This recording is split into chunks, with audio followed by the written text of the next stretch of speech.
Half of all tropical forests in the world today are secondary forest, growing on land that was once logged or used for cattle pasture. In the past, most degraded land was left to regenerate on its own or was planted with non-native teak, pine, or eucalyptus. But as human populations skyrocket, tropical forest becomes ever more important.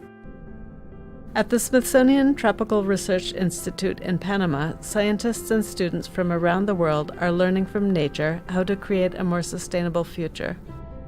Our Agua Salud experiment shows us how smart reforestation can protect water supplies, mitigate climate change, and protect biodiversity. In the largest tropical reforestation experiment of its kind, we planted 150,000 trees and protected degraded lands in a 3-square-mile area in the Panama Canal watershed.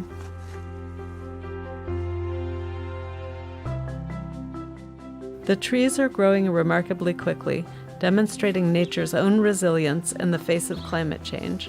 On poor soils, we've planted native hardwood species that grow larger and store more carbon than non-native teak, helping mitigate climate change and also providing a better investment option for rural landowners.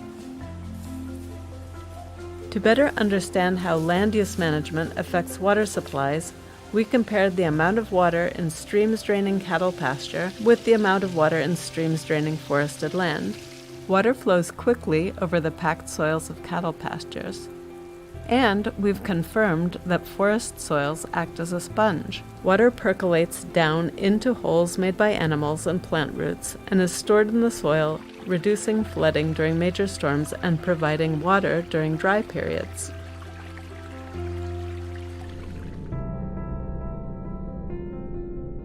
We are learning from nature that if we grow new forest on degraded lands, the trees attract birds and mammals that help to spread seeds and pollinate flowers, bringing new life to once barren landscapes. This research, pioneered in Panama, is leading to smarter land use planning that will keep people safe around the world.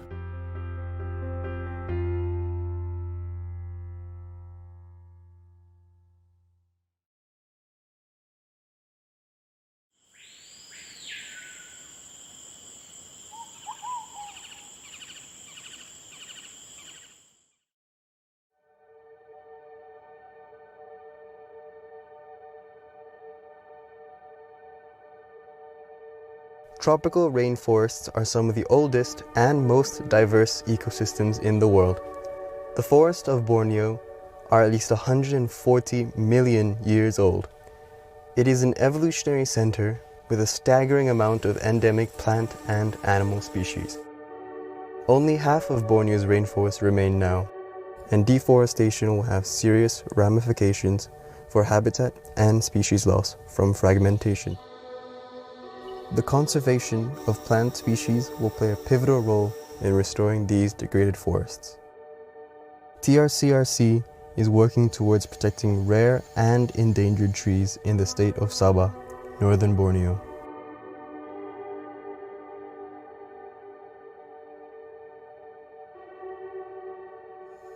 Our forests are becoming ever increasingly more fragmented.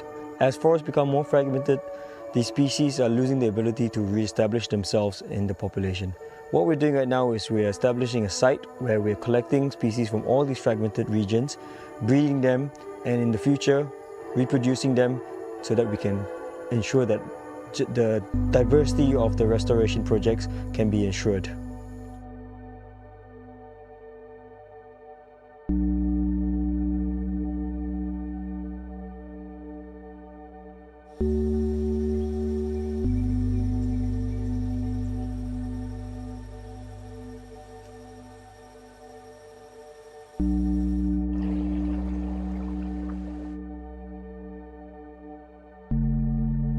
We're now at the highest point of Mersuli.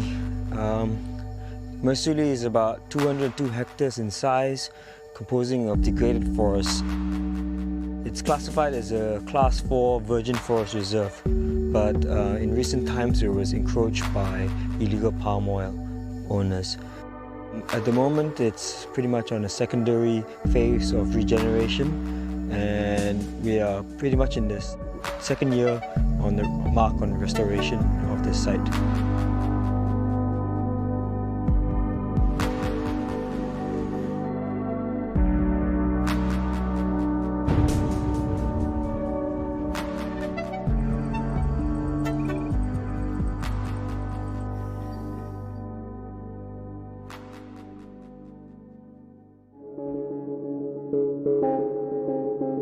Kami menyimpan pokok khas untuk living collection di mana pokok-pokok tersebut disimpan di dalam pelbagai saiz polybag. Living collection ni adalah tempat di mana kami menghantar semula, menanam semula pokok-pokok tersebut di kawasan yang dipanggil plot atau kompartmen ataupun blok.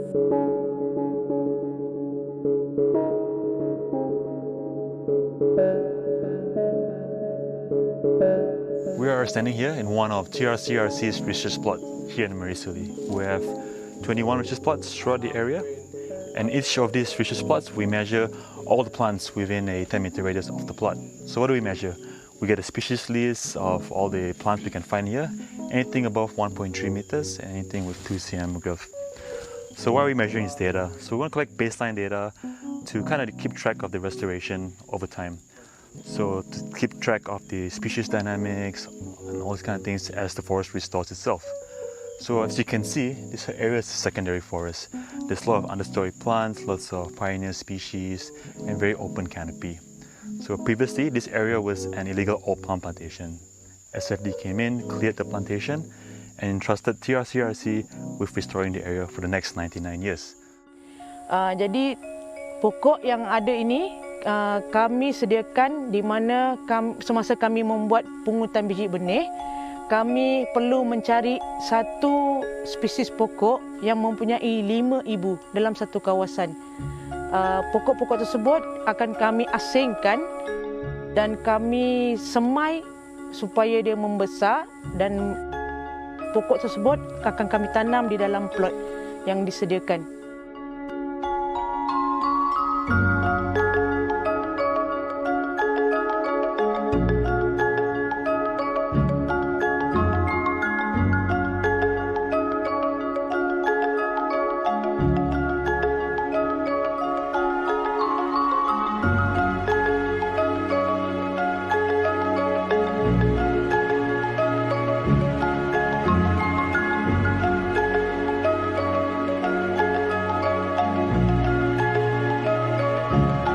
What we're doing now, we're going to reintroduce the rare endangered species that we kind of source from all around Sabah, bring them back here to our nursery and plant them back into this forest.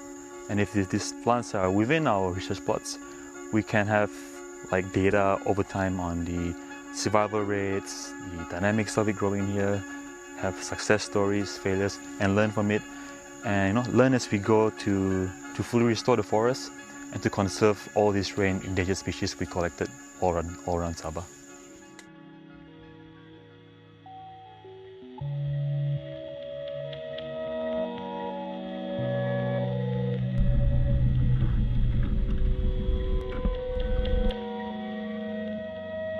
The most important part of this whole process is seed collection.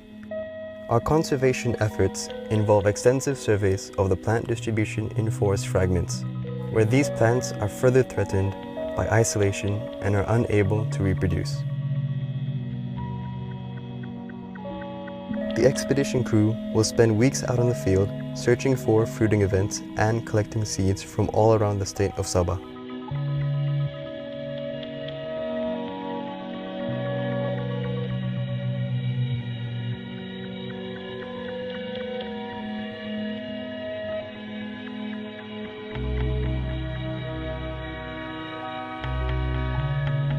At the moment, we're in the Ulu Segama region looking for rare endangered trees. We're on the third stage of our seed collection process, and we've currently just found a tarap, a wild strain of tarap at the back.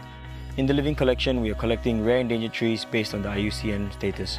When we come across these species in the forest, we basically tag them, mark the parent tree, and take all kinds of information such as the GPS location and the height of the tree. So when we go back into a nursery, we have all the records of what we just recently collected.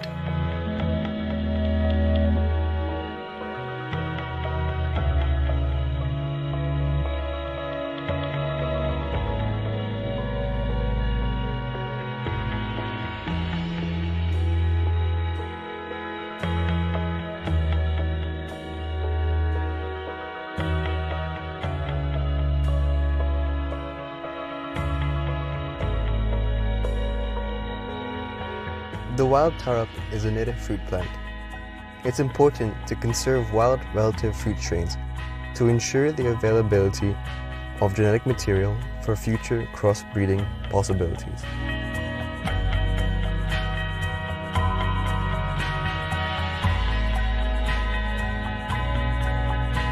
Over 80% of Malaysian forests are lowland dipterocarp trees, named after the family of trees that dominate the canopy. The Living Collection aims to protect and conserve these rare and endangered trees, the crucial step being harvesting their seeds. So we just found a Parascholia melanonan, which is a critically endangered dipterocarp species. Under the IUCN, it's red listed. At the moment, the tree is ready for collection and the fruits are ripe. But what we have to do is we have to basically shake the tree to make sure we can collect fresh seeds so that the pigs and whatnot animals that are competing with us do not get them first.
What does it take to save a forest?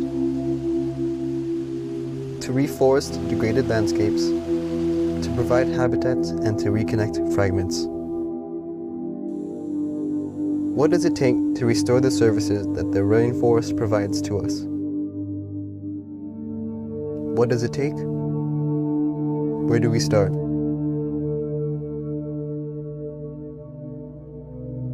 It starts with a seed.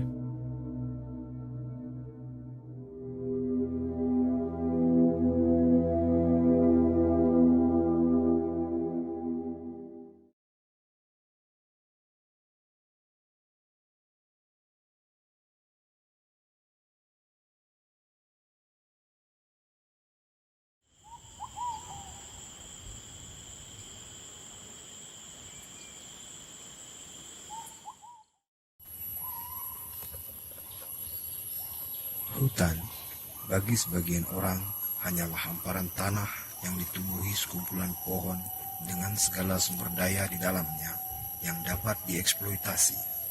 Namun, bagi mereka yang memiliki kesadaran lebih, hutan menjadi pendukung kehidupan yang vital.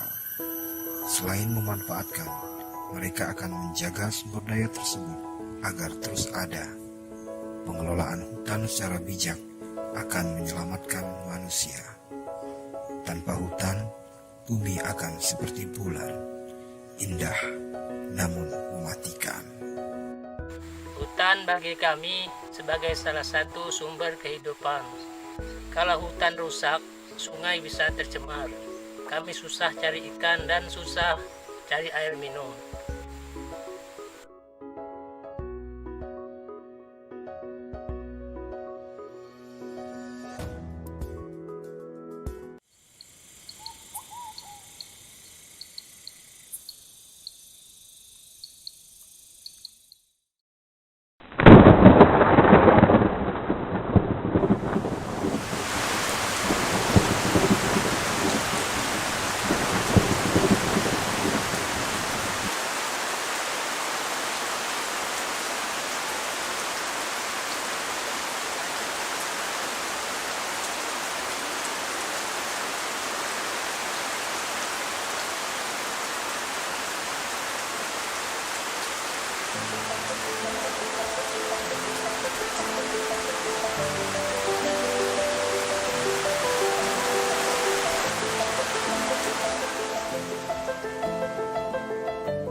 Bonobos live deep in the most remote part of the Congo rainforest.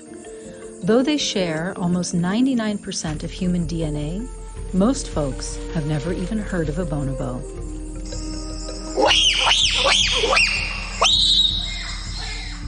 For their survival and for ours, it's time that we get to know them. Bonobos are remarkable for their intelligence, their compassion, and their social structure. They use affection rather than aggression to resolve conflict and reinforce social bonds.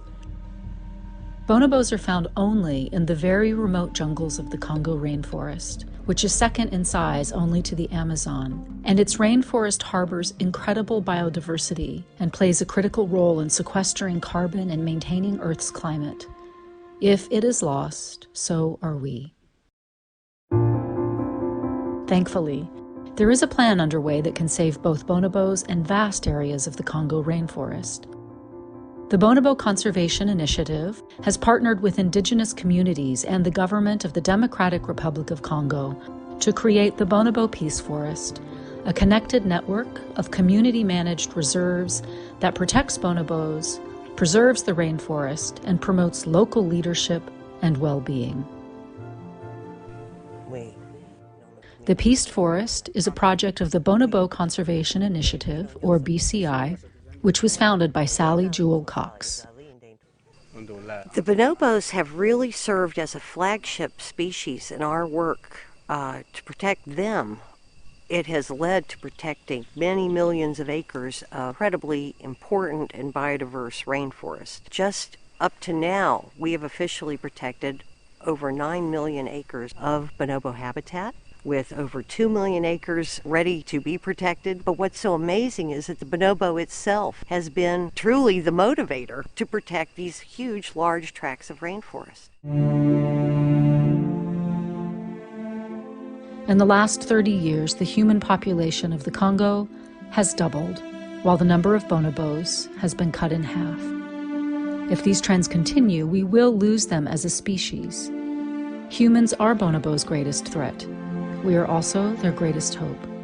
By supporting the Bonobo Conservation Initiative and the Bonobo Peace Forest, you can help create a future for bonobos and all life on Earth.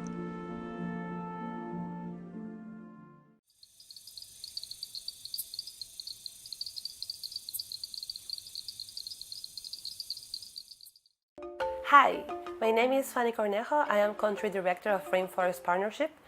Here at Rainforest Partnership, we have a very vibrant office in Peru.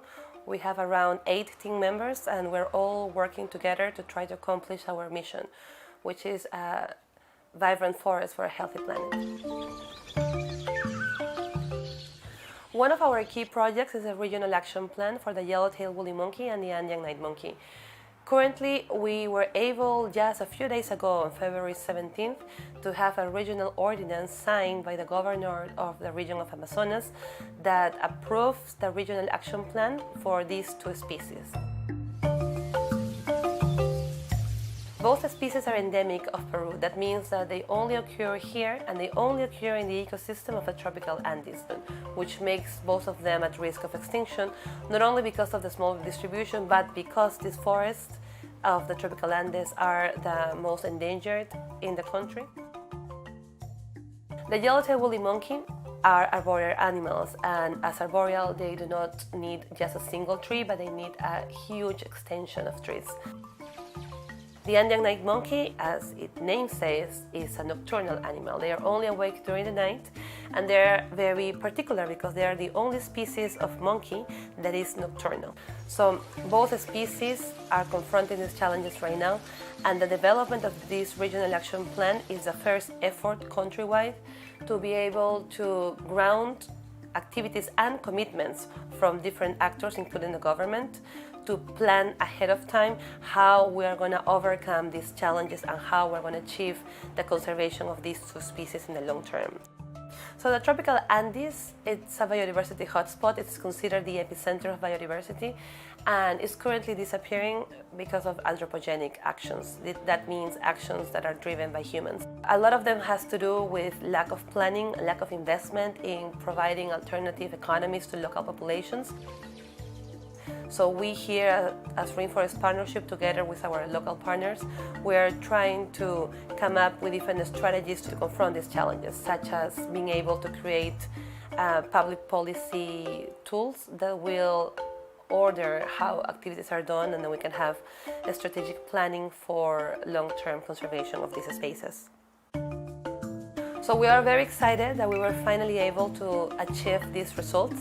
We were extremely happy and proud to see the governor of Amazonas sign off this regional ordinance, and we're hoping that this is something that will be replicated in other regions. But we wouldn't be able to do that if we don't count with you, if you don't help us achieve our goals. So different ways that you can help is by sharing what we're doing, by informing yourself how you as a consumer, for example, can have impact in different levels. Also to fundraise to be able to implement our goals.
beautiful ceiba tree.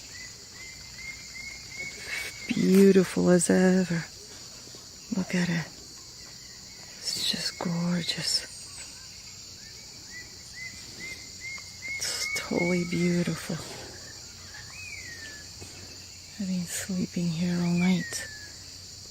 And now it's time to go down. All the way down. It's been an amazing evening and morning. And look, there's another emergent tree in the distance. They're not that many. And here's what it looks like all the way down.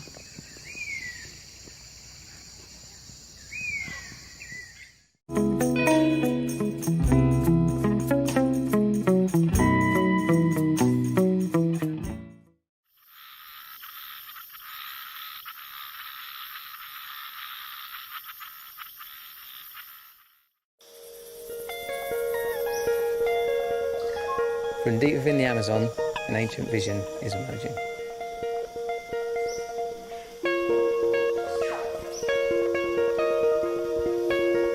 The Shikuni Institute of Permaculture works alongside Shipibo communities to heal and regenerate the Amazon through the union of indigenous wisdom and permaculture.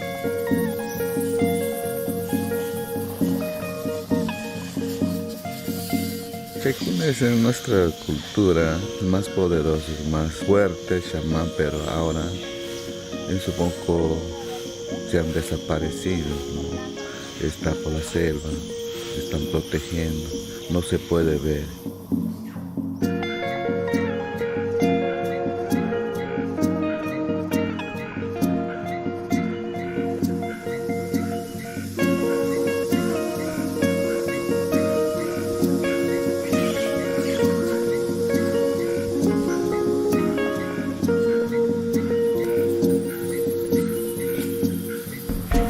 Since the dawn of our species, we have lived wholly immersed in the wonder of a living universe, intuitively guided and supported by the patterns and processes of nature.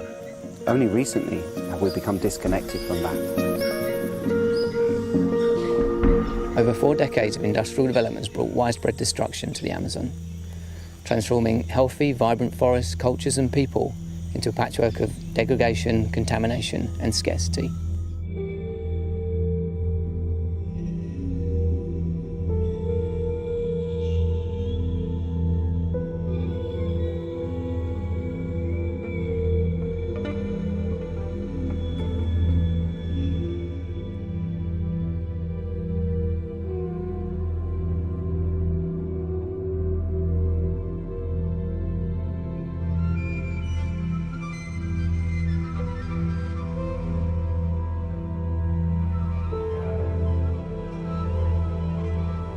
More than 20% of the Amazon has already been lost.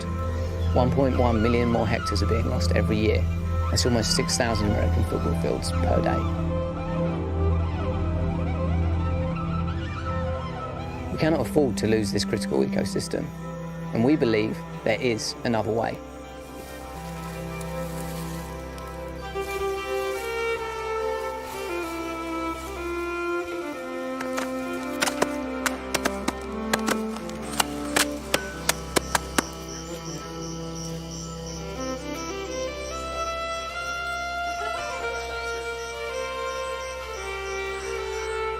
The Shikuni Institute of Permaculture is a grassroots initiative that's creating opportunities for motivated people from the Amazon and overseas to be catalysts of positive change.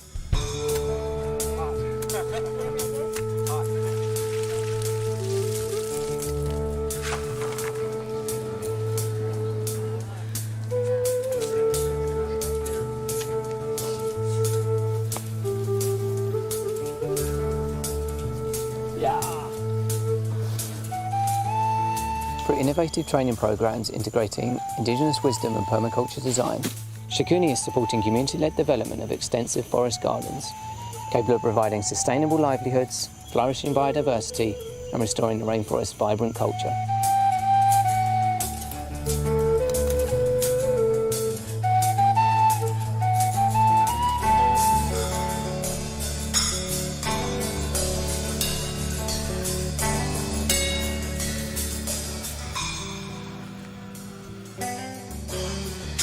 Permaculture teaches us that by taking care of the earth, the people, and the future, we can nourish the emerging regenerative paradigm and create a world of abundance in which we can all thrive.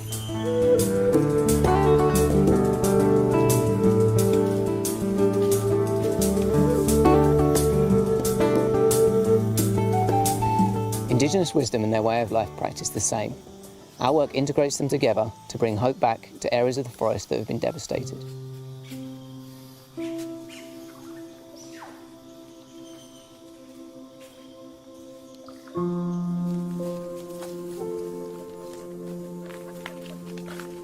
Macambo, it's related to the cacao. Yeah, I tried some. Just had some there, yeah. And also we're growing peanuts and things like that as well. Yeah, go for it. Anyone can have a touch. It will reopen in a few minutes. It's a beautiful, oh my gosh, beautiful tactile plant. Gives you a feeling at one with nature. Oh.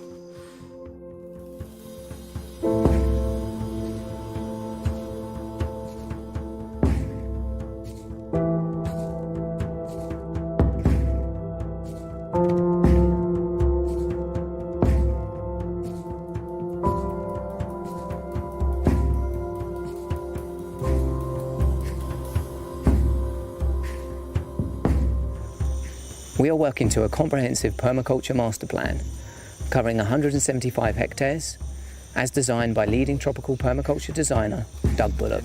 Getting clear.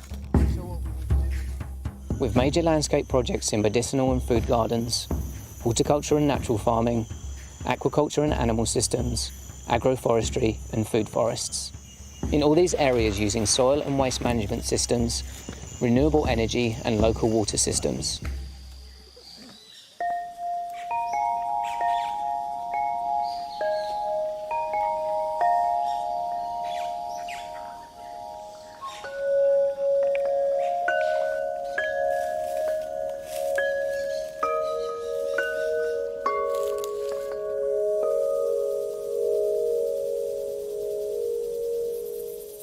By listening to nature, we're able to incorporate designs that regenerate the forest and create abundance of foods, fuels and fibres. We work with Indigenous experts and healers on local and medicinal plants and how they function in the ecosystem. Acá tenemos nuestras plantas de medicina, estamos plantando acá para tener propia de nosotros. Mire, estas plantas se llaman marica, para abrir nuestro corazón, que tiene mucha tristeza, que tiene mucha rabia, ¿no? Para seguir buen camino. Este mucura es para curar nuestro oído, para curar sinusitis, cuando se cierra tu nariz, ¿no? Este es bueno para eso, para el ruido. We're also incorporating traditional knowledge from around the world and applying it here, like this Lowy system from the Pacific Islands, that modulates the flow of water in the landscape so that we can use this abundant wetland resource to grow all that we need. Taro, rice, water chestnuts, kangkong, nitrogen fixers, aguaje, and water medicinals. We're also working with local communities to implement these systems, moving away from slash and burn practices, regenerating the forest, and revitalising local economies.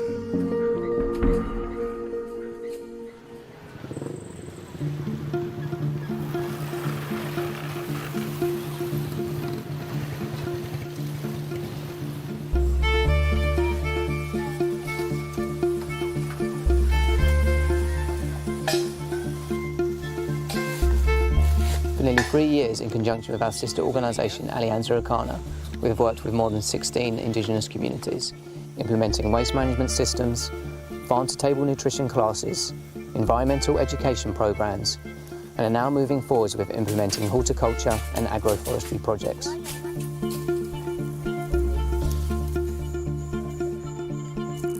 Permaculture brings people back to what they used to know. It validates ancient wisdom and cultural practices, while introducing methods that are effective in meeting the great challenges of the modern age.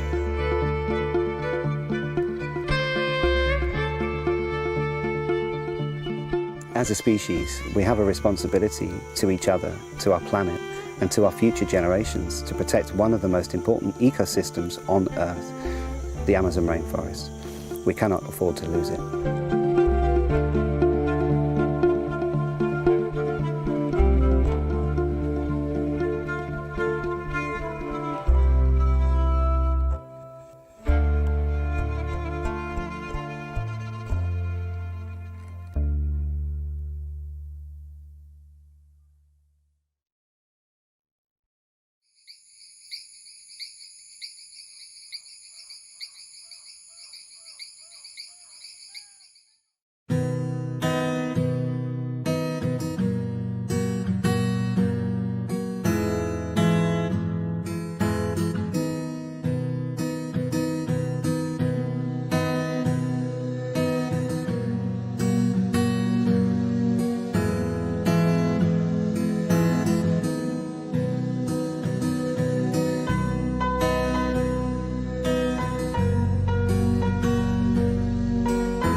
It's a pleasure for me to bring my grandchildren here to see that we're planting all these trees in our country. And my country goes from the Daintree River to the Mowbray River.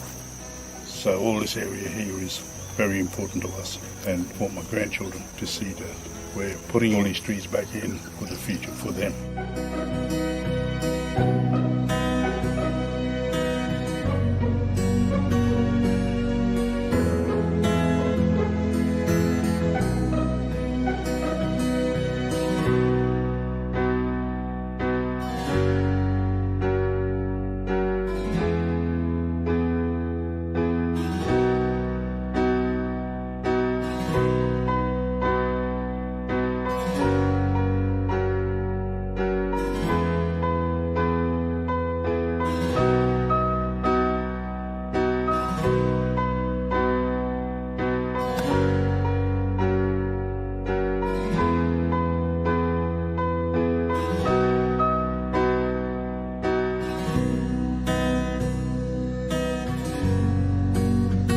It's not just the physical act, it's a contribution back to the landscape. And that's something that's been missing out of our culture for a very long time, and it's incredibly inspiring and refreshing to see it being instilled and revived and become a part of our culture.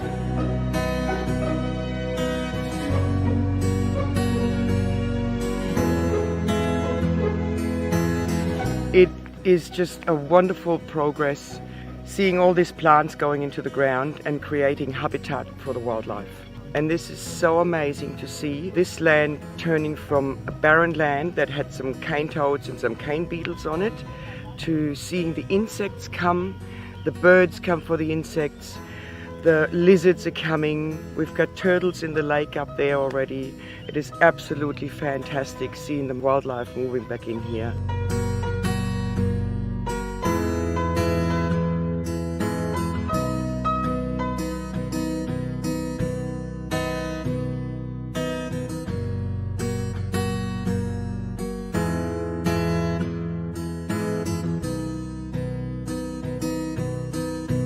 I've always been a fan of animals. I really like cassowaries. Their home has been distracted by human activity, and I just want to help them because as humans we destroy a lot of animals' habitats, and I want to stop that. The reason we plant trees for cassowaries is because the fruit grows on them, and then when they eat that they poo it out and that grows more trees, and that improves the forest.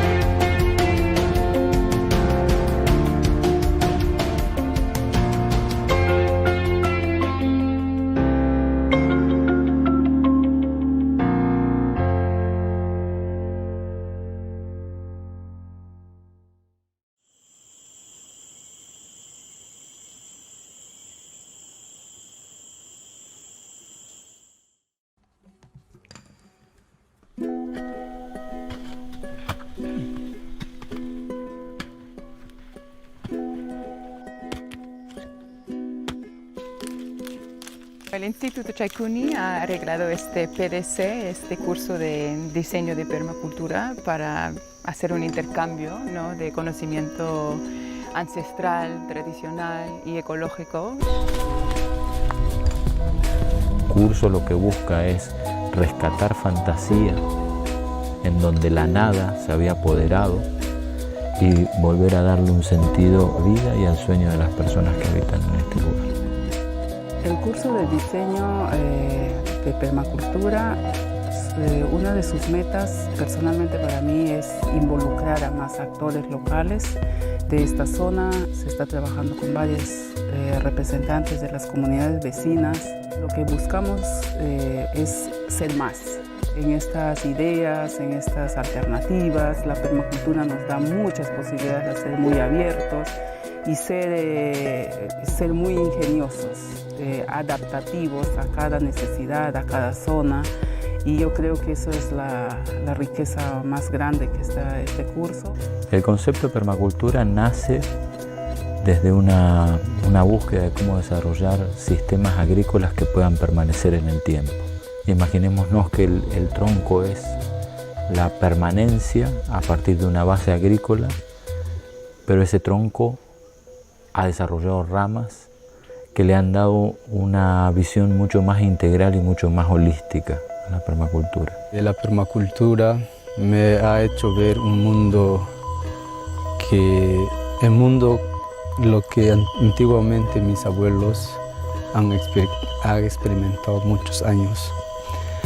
Y viendo la necesidad que hoy en día nosotros no estamos aplicando esas costumbres, veo la necesidad de otra vez revalorizar nuestras costumbres, lo que es Shipibo. El trabajo también es la generación de una abundancia en ese paisaje, ya no solo la parte de producción agrícola, sino también el abasto de agua, el abasto de energía, la generación de estructuras que puedan permanecer a lo largo del tiempo, y todo esto complementado con un viaje profundo a nuestro interior, o sea, con una reingeniería profunda de nuestro ser, que nos permita poder entender hacia dónde es que caminamos, soñar y a partir de ese sueño diseñarlo para poder vivirlo plenamente, ¿no?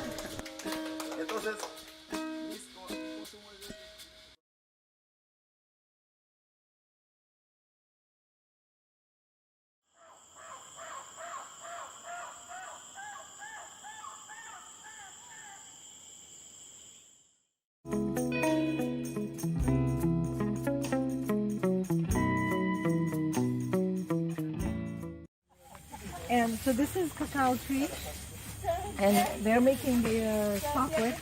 But let's come and have a look at this. So some of these are not very good. You can tell this tree may not be doing as well. Right here, here's a tree that's doing well. Look Un at this. momentito, Hilda. Huh?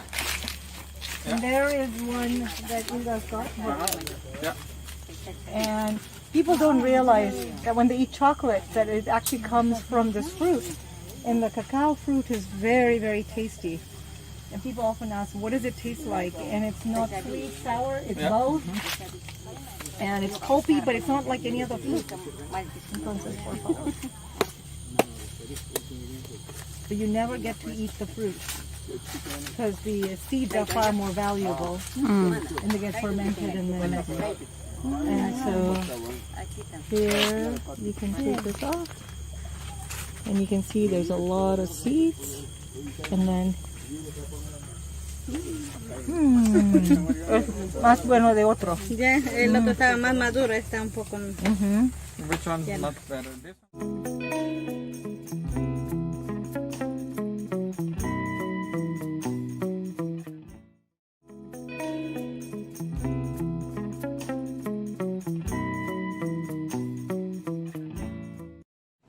This is heart of palm with some fish, and then this is, of course, the chicha.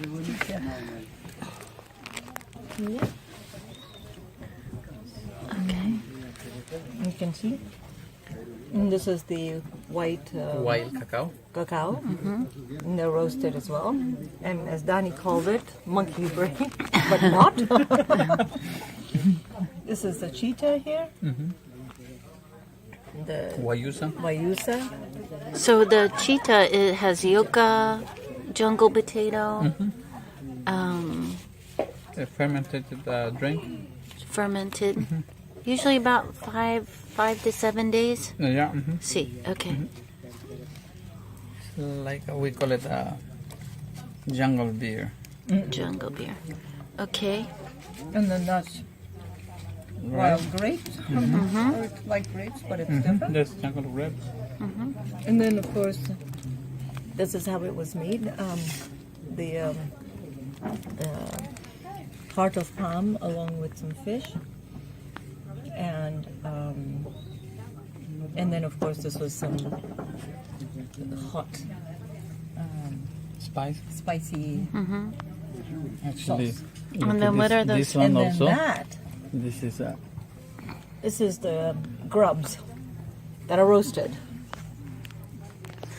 And what are grubs, Nianta? What are grubs? See. The larva stage Yes. of certain Jungle bacon. I no, then I can't eat it.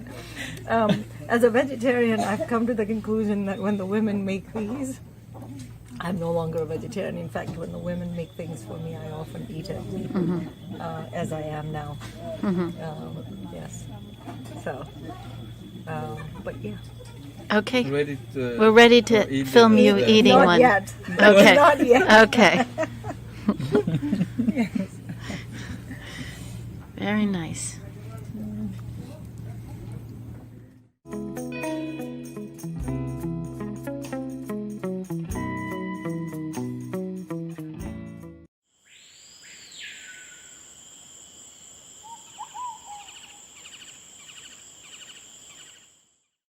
Orise premier mwanangu akaye Diego kao alobito teremaye Kuraka moye mwe oyo Mama elo sokoto inaye Loli akamimo ya e Anjambole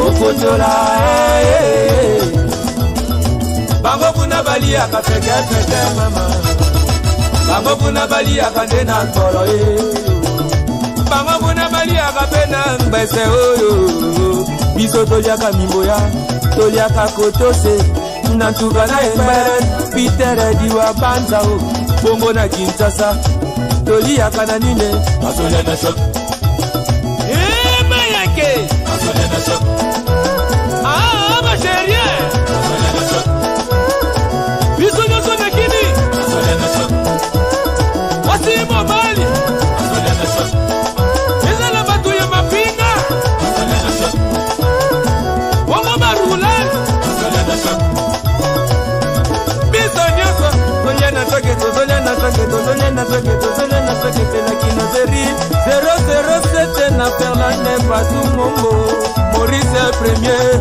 Aena visa koe Vizo salisa Kongo Maurice premier Mwanangu akaye Diego kao Aena visa koe Apesi misala Alobi bilenge Hôtel et matoye ko la formation Apprenez-nous à travailler Chapeau kanda kanda Okay Lea monele na Naboba doso manye Ana kibamba mama bondeli Motema Maurice premier ngoyao Gabi Kilima Alexis Ngongo Maître avocat Talose Loyaka e Jile dikana mapovininye Bienvenue Kusundolele Maurice premier mwanangu akadiego kao Azolia nani Azolia na shok Azolia nani Azolia na shok Jale kapulu na Tokyo Azolia na shok Kule kapila mazolia na nini Azolia na shok Wasi malena nina Azolia na shok Azolia malena nina Azolia na shok Antule man Amisite Azolia na shok C'est la quinoiserie papi matalatala elaka pasele mutombo tozolia nani tozolia na nzoto.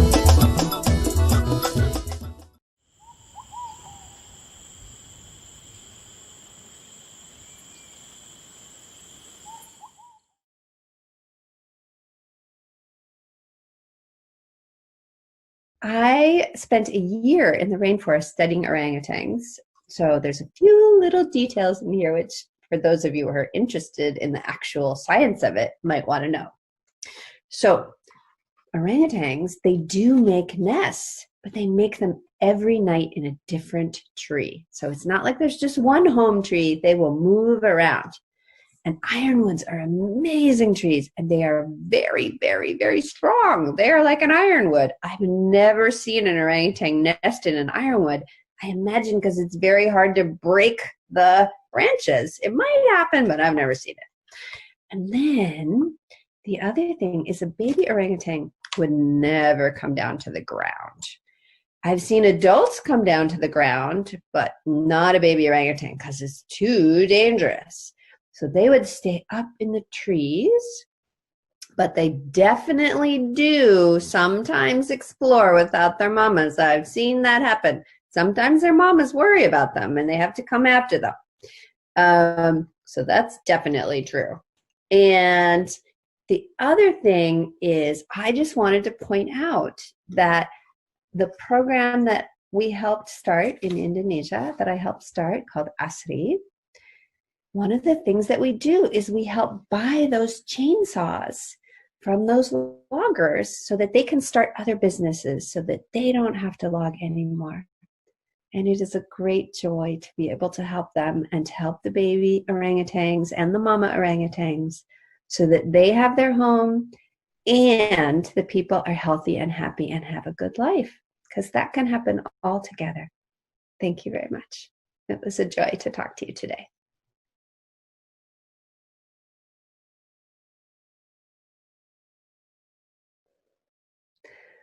My name is Dr. Kinnery Webb, and I'm the founder of Health in Harmony. And today I'm going to read you a story.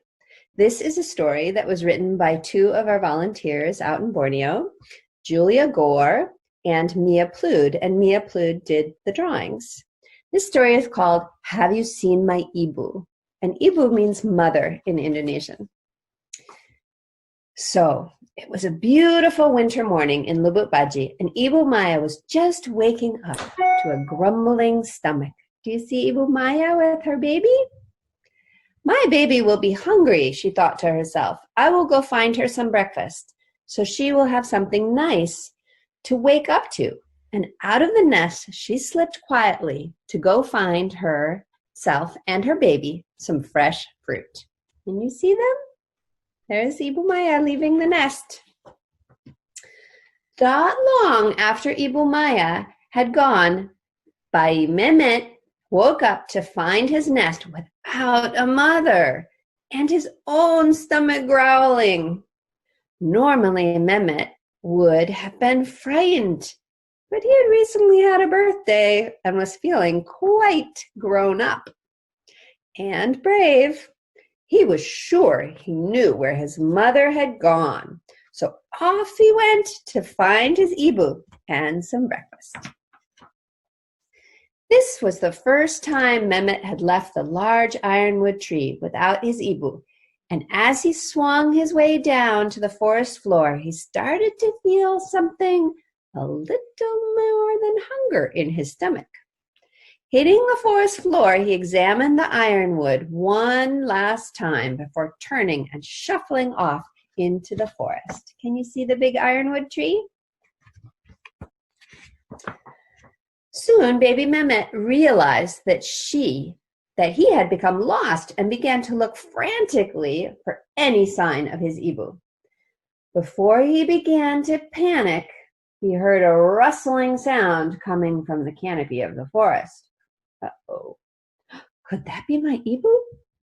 Mehmet thought. Then he saw a flash of red against the leaves and quickly called out without thinking, Ibu!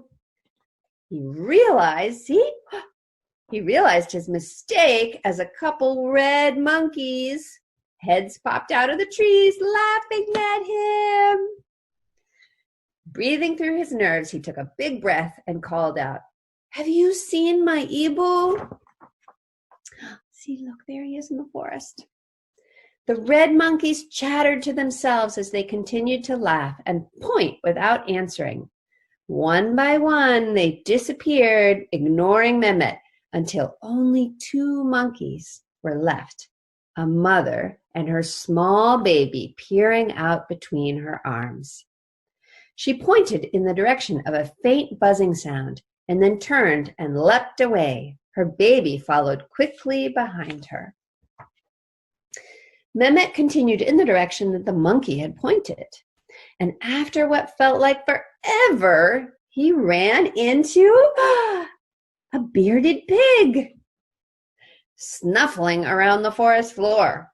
"Have you seen my Ibu?" Mehmet asked.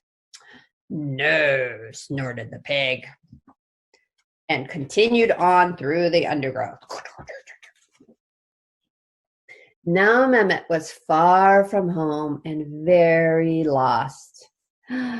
He could no longer hear the buzzing sound, and as he looked around, frightened, he saw some movement on a branch and quickly ran to it, only to find out that it was a huge snake. "Have you seen my Ibu?" stammered Mehmet, terrified. "Yes," replied the snake. "She was just here seconds ago. You'll find her if you follow the sound." With that, the snake appeared to drift off into a deep slumber. Mehmet sat quietly by the snake, waiting for a sound different from any of the typical jungle sounds. Just when he couldn't wait any more, he heard the buzzing sound much louder and followed by a huge crash. See, there's Mehmet. "That must be her!" cried Mehmet, and he rushed off in the direction of the sounds. There he goes. The sounds were getting louder and louder, and as he rushed quickly through the forest, through the trees, he saw a great ironwood in the distance. His excitement began to grow.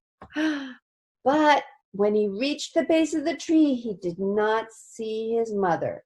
Instead, he saw a man with a chainsaw cutting down the giant tree, and his mother was nowhere to be found. Baby Mehmet had had a long day filled with rude monkeys and terrifying snakes. And with another disappointment in front of him, he couldn't take it anymore. He crouched by the tree and he cried.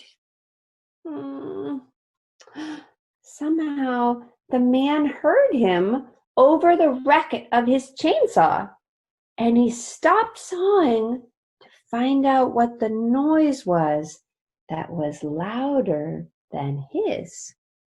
See, there's the man.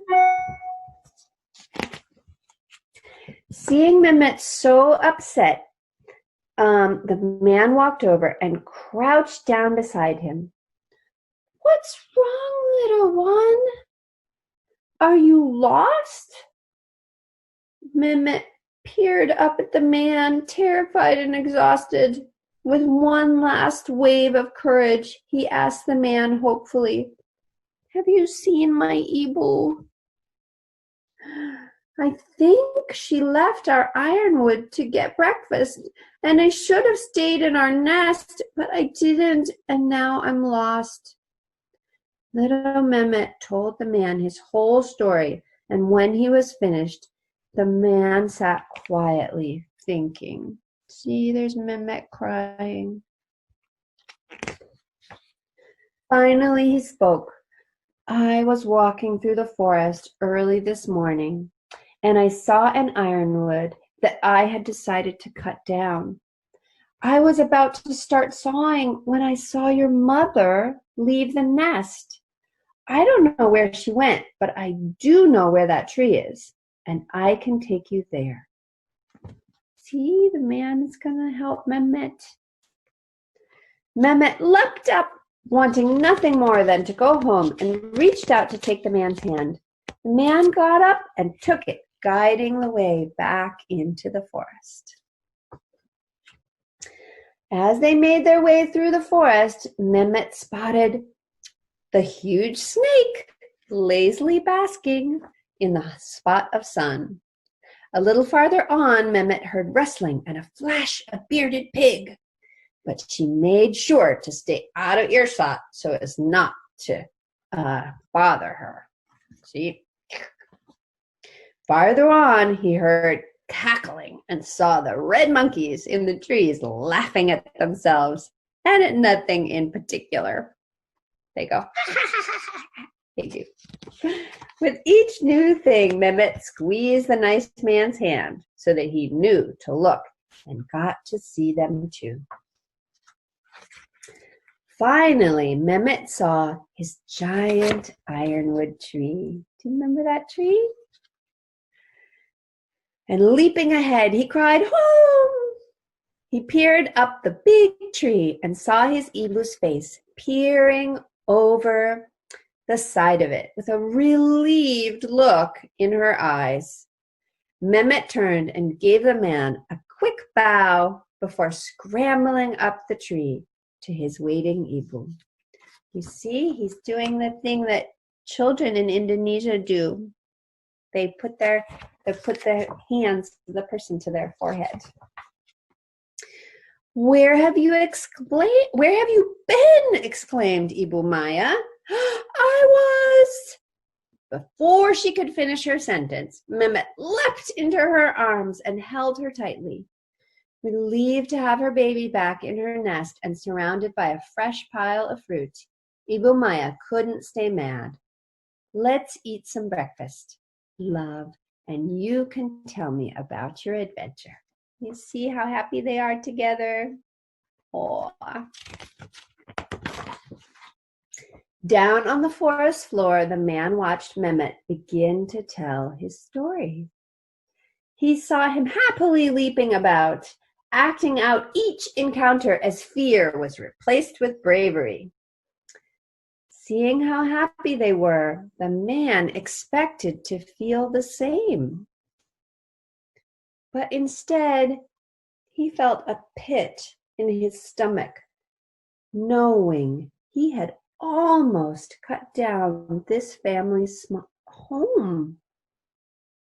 Maybe I should stop cutting down the trees, he thought to himself. I can find a new job that does not risk destroying someone's home. As the birds chirped and the bugs hummed and the wind gently blew through the canopy, Ibu Maya and little Mehmet enjoyed their breakfast of fresh fruit, enjoying the natural sounds of the forest. Not too far away, in a little town, the man set down his chainsaw for good, never to pick it up again. See? Humans can do really well and happy, and the forest can do really well and happy. And all the orangutans can live and thrive. So that's the story that I wanted to read to you today as a happy Mother's Day. Thank you very much.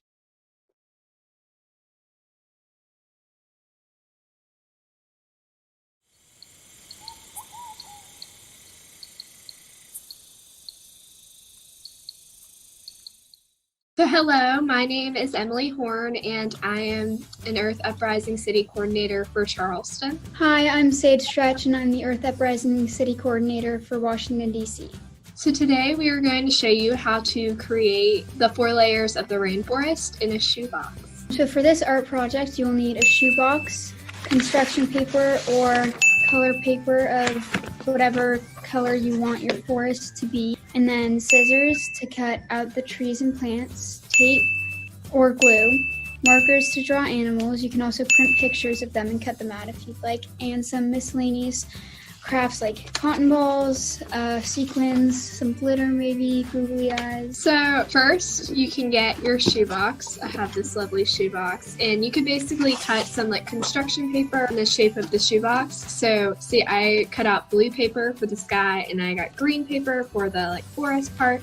And then on the bottom, there's brown for the ground. So the next step would be you can draw animals on like construction paper, or what I did was I printed out pictures of animals, and you could just cut them out. This is a jaguar. You can find brown construction paper, roll it up, or you can use a paper towel roll and fit it in the shoebox to create like a tree trunk. So after you do that, it'll look like that. So for the top of the trees, I just got tissue paper, and you can even cut it out to make it look more like a tree. But you can tape different animals. This would be considered the emergent layer of the rainforest. And you would basically you could tape some animals that you drew onto it. So that would be like butterflies, birds, and such. So then you could tape it to the top. So here you go. See, it's the top, and so it looks kind of like a tree. Okay, so the next step would be to work on the canopy layer. So that would be where toucans, monkeys, and all of those would be. So what you could do is I made a little vine out of brown construction paper, and then I taped animals to it. So you see the toucan and stuff. So you could just like tape that. So there you go. It looks okay. The tree's kind of falling over. The next step would be to work on the understory layer. So that would be like frogs and snakes. I have a little tree frog, and you could just kind of tape that underneath where you put the monkeys. The next step would be to work on the forest floor. That's where you can cut out little plants and trees from construction paper, add little leaves that I cut out, tape them to the bottom. And some animals that live on the forest floor would be like elephants and jaguars. And then at the end, if you want to add any other details like sequins or cotton balls or googly eyes to your animals, you can. So here's what mine looks like. Yeah, there you go. Looks great. So that's the end of the activity. Hope you enjoyed.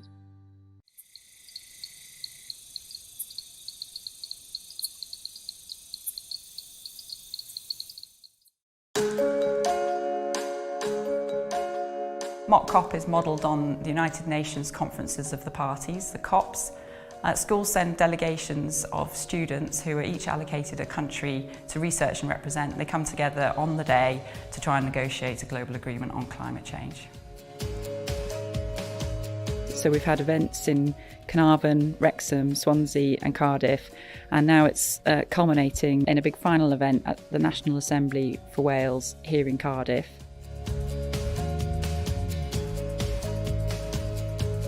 They're taking part in interactive sessions with inspirational change makers from across Wales, where they're talking about what change we want to see in Wales and how can we make that change happen. And then they're coming together in the debating chamber to represent their countries and try to negotiate a global agreement on climate change.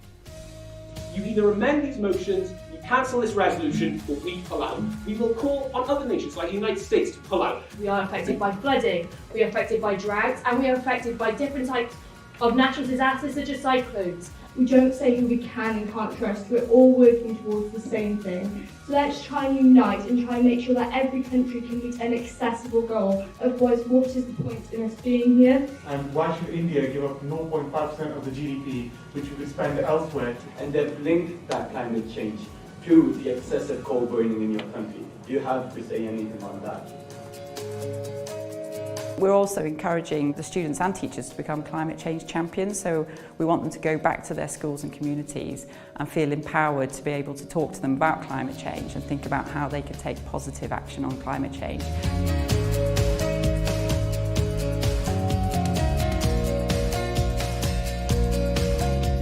I've really enjoyed Mock COP. I think it's been a fantastic experience for me to meet new people. I think it's helped me become more passionate about it, and that's really helped me enjoy my experience through Mock COP. It's just been a great experience being able to talk with other younger people. You feel like you have a stronger sense of a youth community who don't want to wait for something detrimental to happen. An bhain an beth rudin gweld nar bod angen weary bow cydweithio mwyn sicrhau bod gan y blaned yma dyfodol. Dwi'n meddwl mae Mock COP yn wedi rhoi hyder I fi siarad am newid hinsawdd. Dwi'n meddwl mae hwnna peth mwyaf pwysig dwi'n mynd I cymryd o hyn. I've definitely learned the power of teamwork here, since different countries have different perspectives, and with that also comes different ways of thinking. It's a really good opportunity to really have an insight into how hard it is to solve climate change, and it's a brilliant opportunity to really sharpen your debating skills. It's a brilliant opportunity in general. Just if you ever get the chance to, I'd say definitely do it.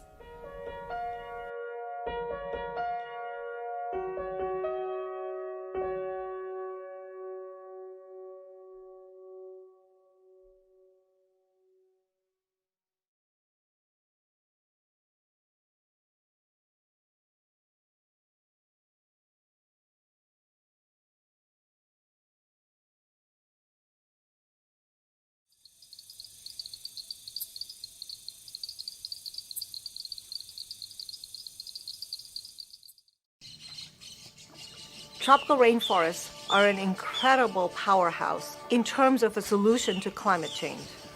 The work of Rainforest Partnership matters now more than ever. Films here at Films for the Forest, they help tell stories that help people become active participants in protecting our natural resources.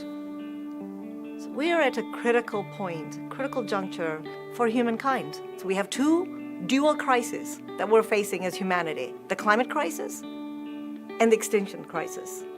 Rainforest Partnerships work handles both these crises. It's an answer to both these crises packaged in one. Our integrated approach allows us to both protect biodiversity and also the forests. The way I like to think about how Rainforest Partnership works is we are empowering people on the ground to protect these critical ecosystems. By working directly with local and indigenous people, communities that live in the forest, by helping them make an income that allows them to protect their forest and their way of life. We work in Peru and Ecuador. We work in the Amazon basin. We work in the tropical Andes, which is where the Amazon meets the Andes. So it's this incredible cloud forest ecosystem.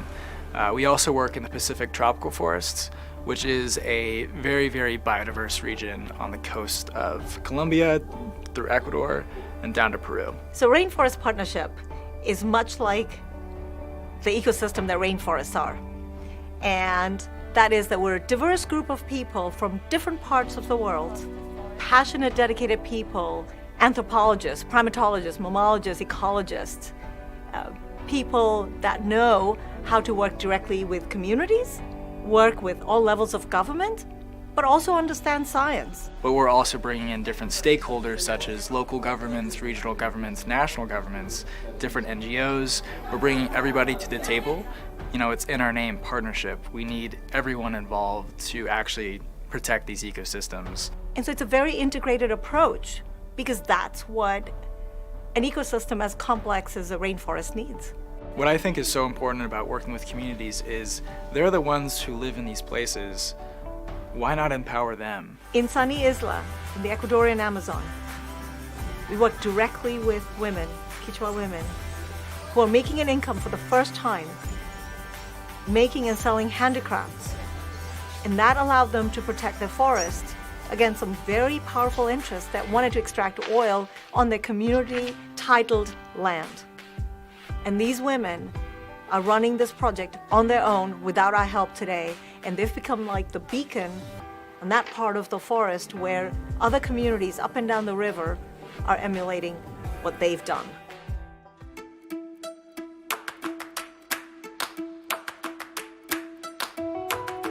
This will be our 11th year for Films to the Forest, and it's been a South by Southwest community screening since 2010. This year we got in over 40 films from 20 different countries and representing all the continents. When I'm reviewing the films, I'm kind of looking for something that's on theme. That's one of the big things that we're looking for. A film that's speaking for the forest, that's talking about something important happening in the environmental space around the world.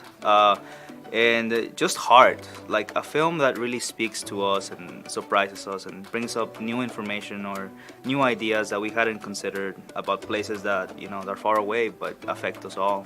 These stories actually take you there. They take you on the ground to these communities in the forest from their perspective, their challenges. And so we have this privilege and honor at this point to be the ones to give all these people on 6 continents a voice to the rest of the world.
Do you believe she connects everything?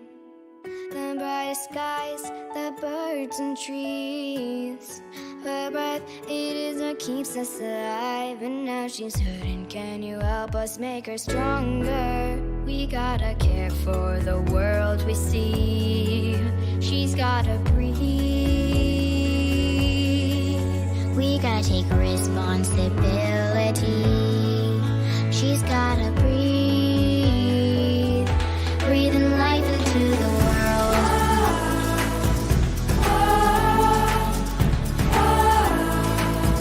Breathing life into the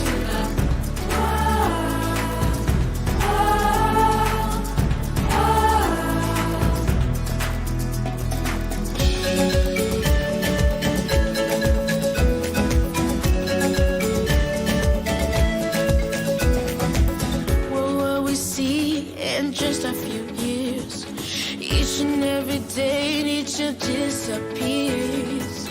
Beyond the mountains, the air is heavy, the pressure's growing, and we can't wait any longer. And now she's hurting, and we gotta make her stronger. We gotta care for the world we see. She's gotta breathe,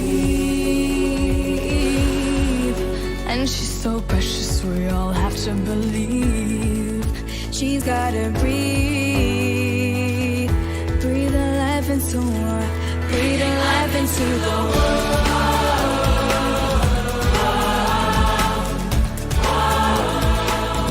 Breathing life into the world.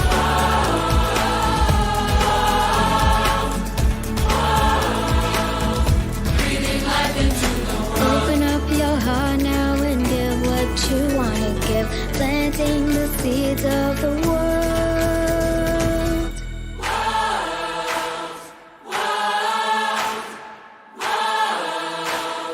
Breathing life into the world. What do you think about all this destruction? I don't know. Does it even affect me? I know it's hard to believe that cutting down trees affects the water and the air that we breathe. But when I look around me, everything looks fine. Well, you may think so, but it's just a matter of time. That there is no solution for the pollution, overusing and abusing the natural resources we're losing.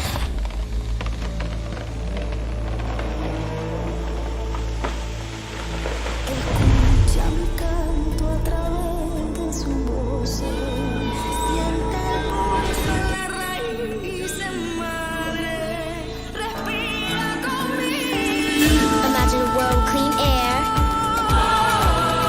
Ozone gap closed up, we don't fare. She brings life to all things. You and me, see, we gotta believe. Each one of us, yeah, we can make change. No need to point fingers, no need to point blame. One seed, one tree, one life. Breathe. We gotta care for the world we see. She's gotta breathe. Breathing life into the world.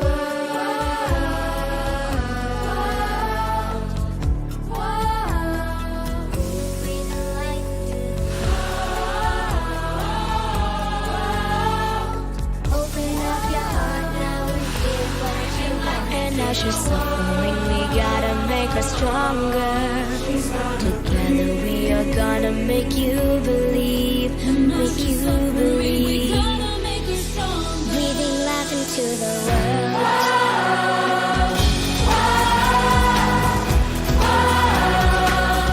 Breathing life into the world.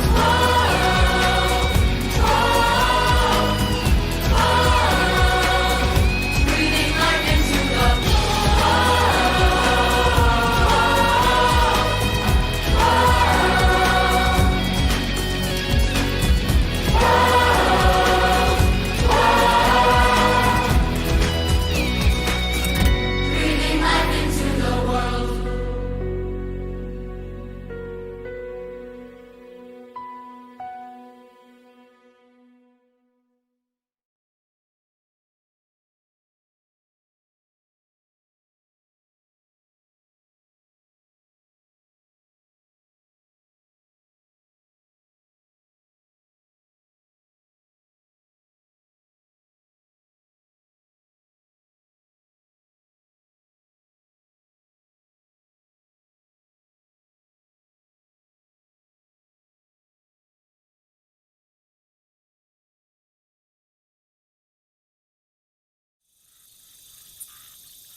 Dear humankind, thank you for being a superhost. I never imagined I'd have the opportunity to jump to a species as abundant as you. Most viruses only get to know their original host animal.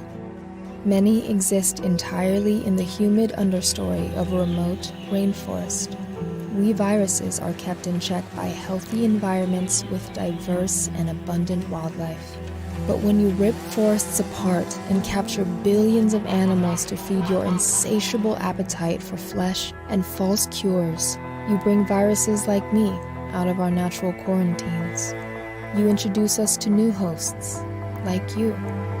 A superhost of 8 billion individuals and counting.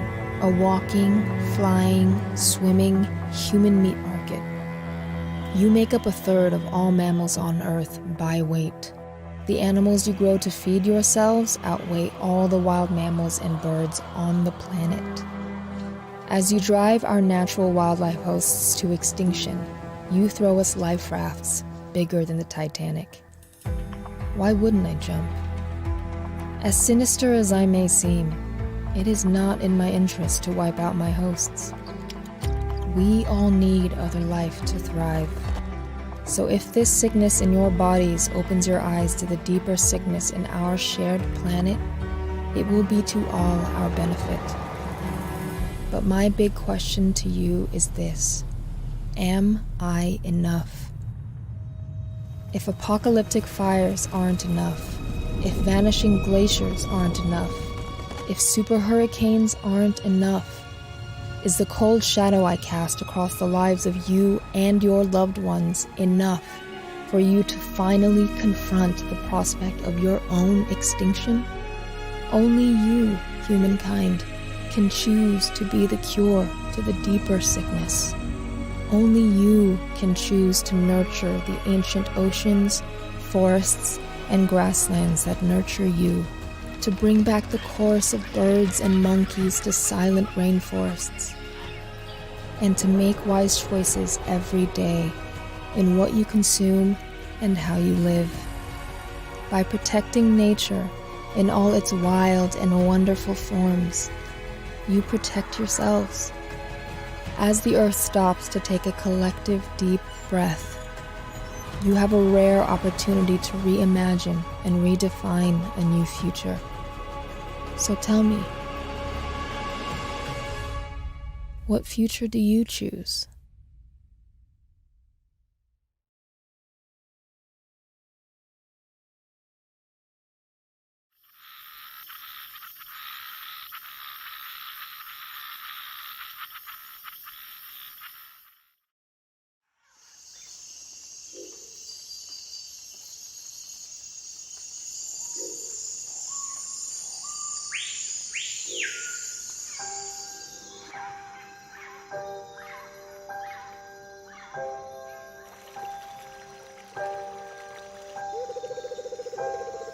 The Amazon will continue to play a vital role in stabilizing the global climate, as long as it's protected. If we want life on this planet, we need to protect the Amazon rainforest. In 1962, President Kennedy had a moonshot idea that he was going to send man to the moon, and people thought he was crazy. 10 years later, the first astronauts reached the moon and showed us our living, breathing, blue and green Earth. What we need to do today is remember that we only have one Earth, we only have one Amazon, and it needs urgent and immediate protection. But we need that moonshot idea to stand in solidarity with Indigenous peoples who are protecting the lungs and the heart of our planet. So I'm calling upon all of you. Will you join us?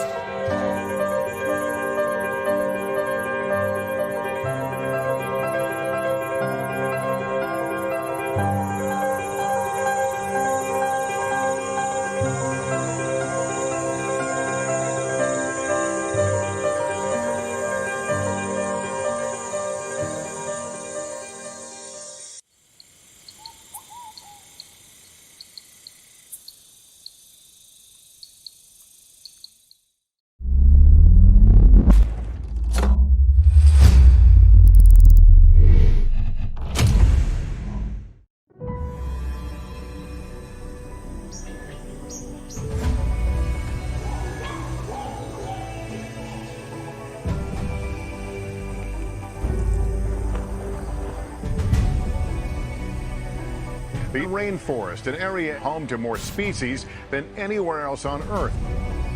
I feel like I'm in the heart of everything. There's a thriving that is really powerful.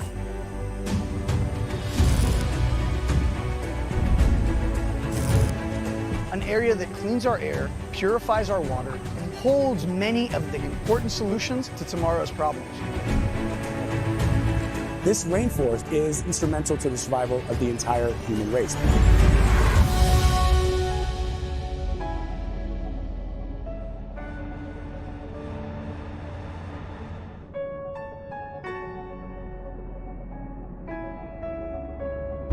We need to protect what we have. The future of humanity is at stake.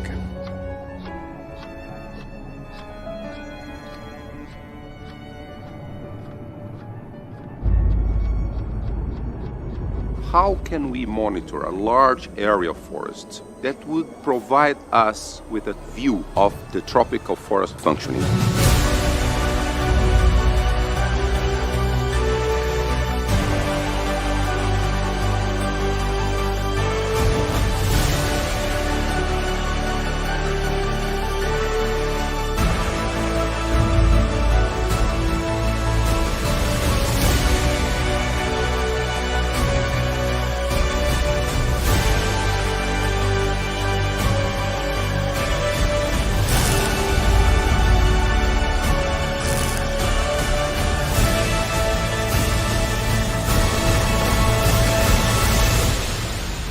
We need nature.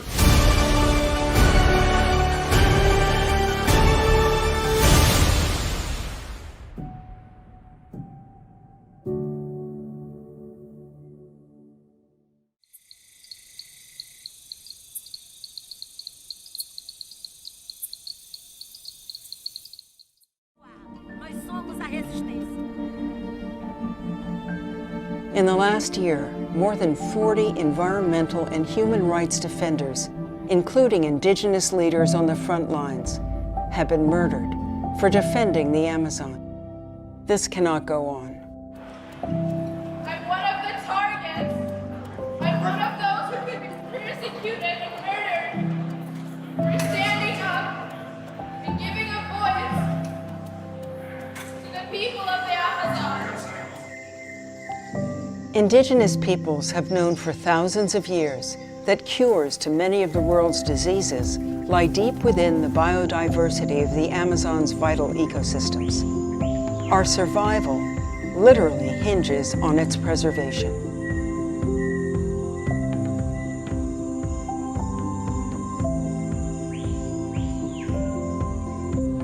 At Amazon Watch, we're extremely concerned because indigenous peoples in the Amazon are among the most vulnerable to COVID-19. The potential for ethnocide is real for the very people who are the best stewards and protectors of the Amazon rainforest.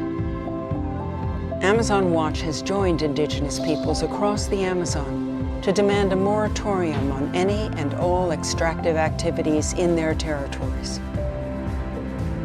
We're increasing rapid response support, calling on governments to respond to indigenous demands, including providing adequate health care.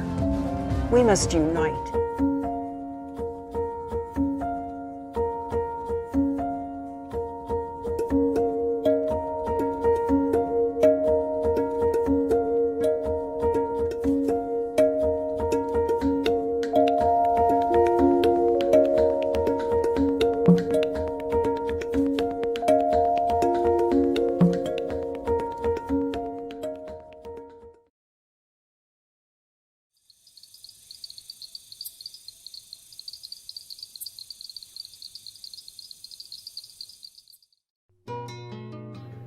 If not us, then who?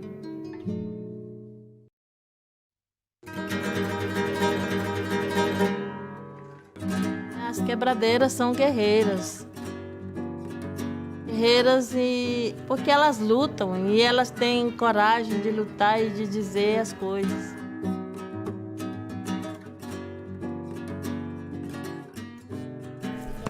Um movimento, né, que luta em prol, né, do nosso babaçuá. Terra de sempre, muito boa. Muito coco, gente quebrando, se divertindo, batendo papo. Graças a Deus.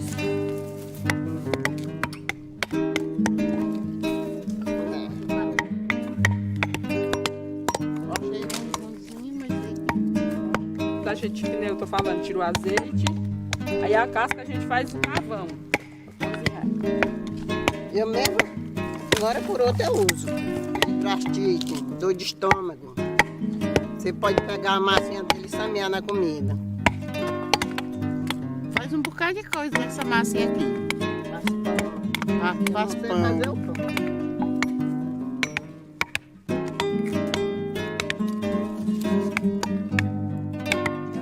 Significa a minha própria vida. Porque eu sou filha de quebradeira, aprendi a quebrar coco bem novinha e tem seis anos que eu sou mãe solteira, mãe de 7 filhos, sustento eles quebrando coco. Aí então para mim é a minha vida e dos meus filhos.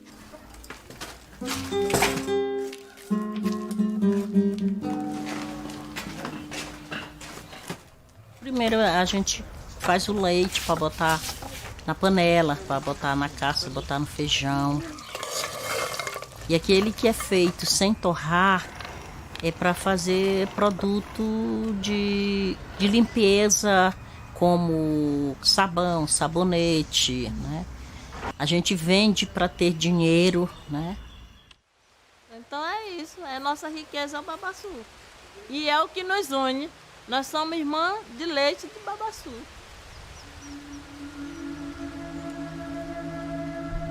Acho que as ameaças, elas são constantes. Elas mudam, assim, de cara. A cerca representa, né, um símbolo, né, de proibição, que a gente não tenha direito ao babaçu. Essas aqui da reserva, no início foram muito fortes.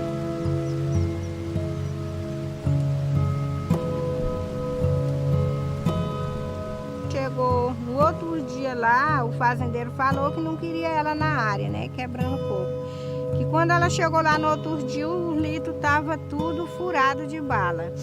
Então era dizendo que se ele tivesse achado ela lá, matava, né? O fazendeiro mandou o jagunço laçar ela com uma corda de pegar boi. E ele laçou ela estava quebrando coco, ele laçou ela. Ela colocou as 2 mãos assim, para a corda não cortar o pescoço dela. E ele saiu arrastando. E outra que foi estraçaiada numa comunidade chamada Espírito Santo. Os porcos, os cachorros, o cara estrupou ela, violentou ela, mas não matou. E deixou ela viva lá e os bichos comeram. A gente achou só os traços.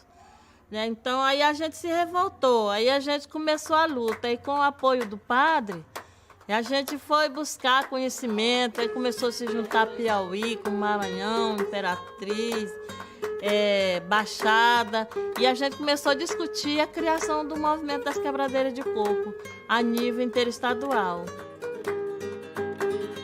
E aí a gente até hoje tem essa luta e a gente não vai desistir assim fácil não.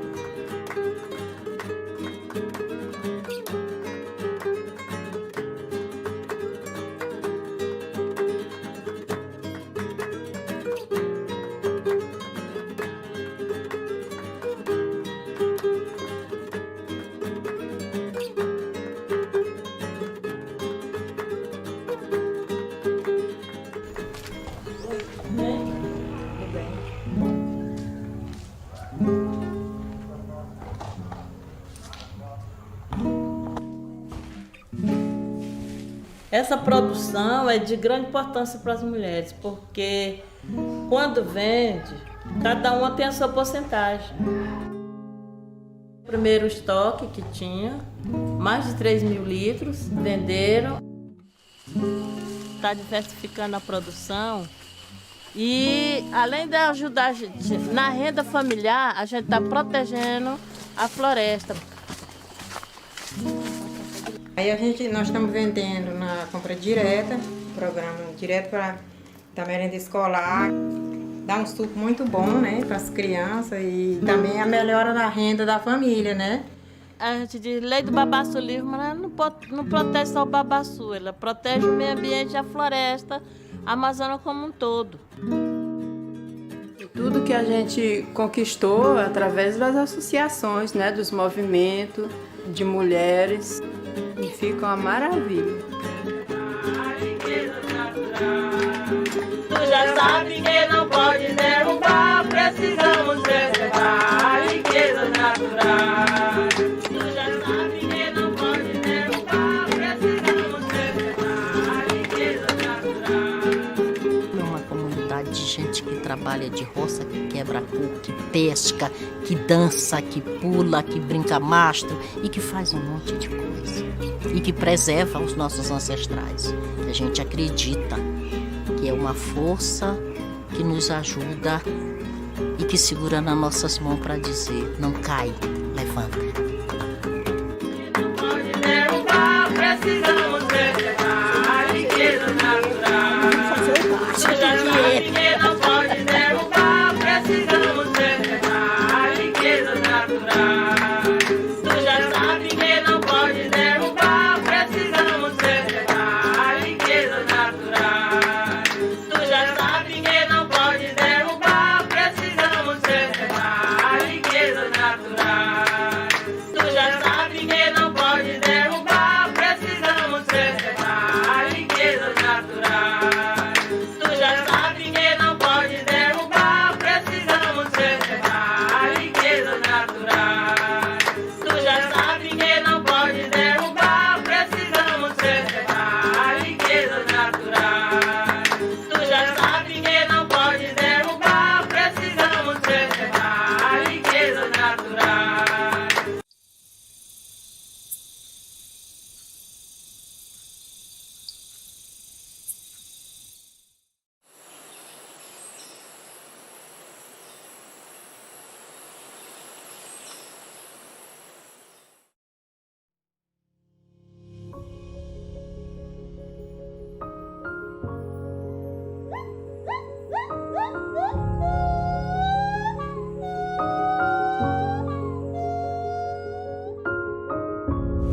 Every single village you were in, you could hear many, many chainsaws all the time. Illegally logging in the national park. And now, you can't hear them anywhere. And the reason is we did something crazy. We did what I call radical listening. We asked them what they would need to stop logging. They told us that what they would need would be access to high-quality, affordable healthcare, so they wouldn't have to log to pay for healthcare, and they needed training in sustainable agriculture, particularly in organic farming. We did those things. 10 years later, we had an 88% drop in logging households. It's continued to decline since then, and we've had a drop in under 5 mortality. The environment is healthier and happier and better off, and the humans are healthier and happier and better off. You can pay for your healthcare with non-cash payment options. You can pay with manure, you can pay with beautiful handicraft, and you can pay with seedlings, which we then use for reforestation. That is how people can always access care here now, and that's made an enormous difference because it means people don't have to log to pay for healthcare. We also give discounts to communities that stop logging. Now that discount is paid for by organizations that care about protecting orangutan, they care about the health of our planet.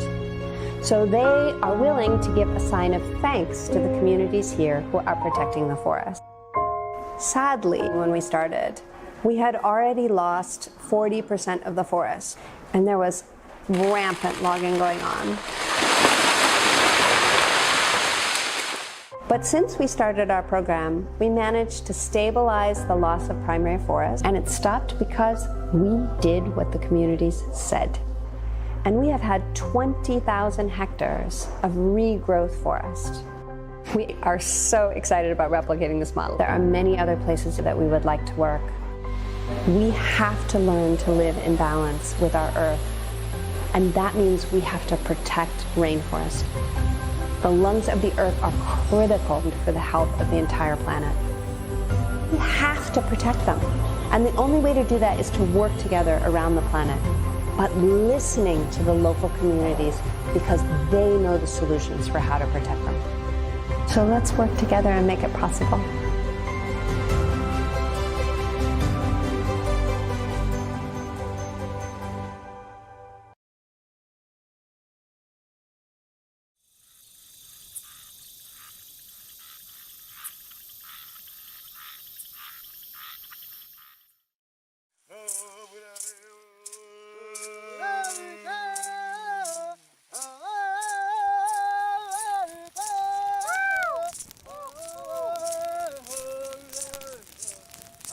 Khi coi para he no man baskai to kone mai baskai to ko uti to ko no male no madu ikumadu burore ni kor ke ka kimbos kia burore ni ko dama nanti ko kari to diune mana ko dir ko kre no bhawa ka ha no ma dikya no ma he ko di mo bua no ma sera ko no ru be mani chise min dai ra ha mani chise ni jona wa no le de ko de no le bu ni sera chit ni de ko de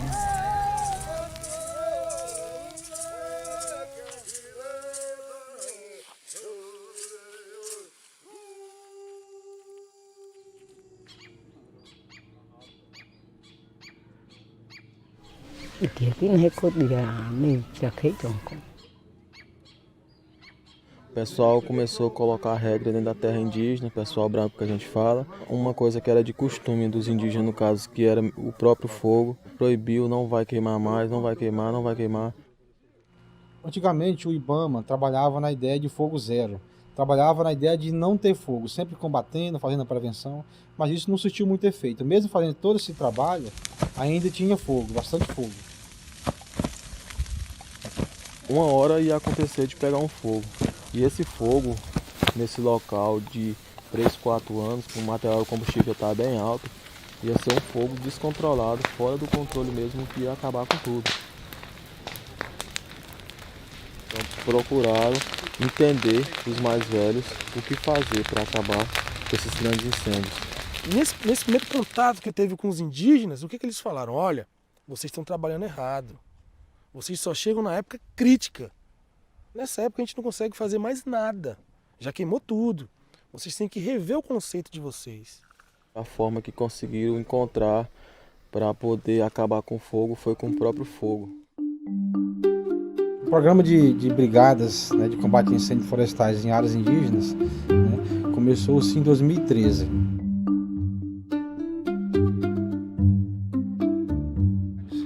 A gente utiliza do conhecimento tradicional e a técnica, né, que é o trabalho técnico que o IBAMA utiliza, né, em relação às queimas. E essas queimas elas foram planejadas, né, mediante uma consulta nas aldeias, com os anciões. O conhecimento tradicional é a base de todo o trabalho de queimas prescritas nas terras indígenas. O nosso povo indígena já fazia, mas não igual essa grande quantidade que nós estamos fazendo agora, né? Só nós indígenas não dá conta de estar fazendo esse tipo de trabalho. O Estado está ajudando bastante mesmo com essa parceria, né, com os indígenas. Todos os recursos que o IBAMA está disponibilizando, aeronave, caminhonete, combustível, para a gente não ter esses grandes incêndios. Então nós estamos lutando pela nossa natureza, senão a nossa mãe nativa vai morrer.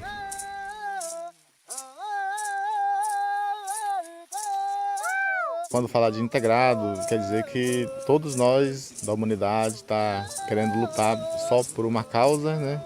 Está protegendo a Ilha do Bananal contra fogo, porque senão fogo vem e ele acaba com as nossas florestas, com nossos recursos naturais, né? Então a gente começa fazendo o manejo integrado do fogo em algumas áreas, com a ajuda de um aplicativo, de um mapa da ilha, né? Um mapa onde mostra o combustível, onde deve ser queimado, que é o capim, Tem todo um procedimento, que são planos de queima. E você queima, por que você vai queimar? Não, porque aqui é uma área de frutificação. Eu vou fazer o acero de uma aldeia. Ou então é uma área que eu quero defender uma mata. Sempre tem que ter um porquê. A temporada é no mês de julho, porque no mês de julho tem as garoas.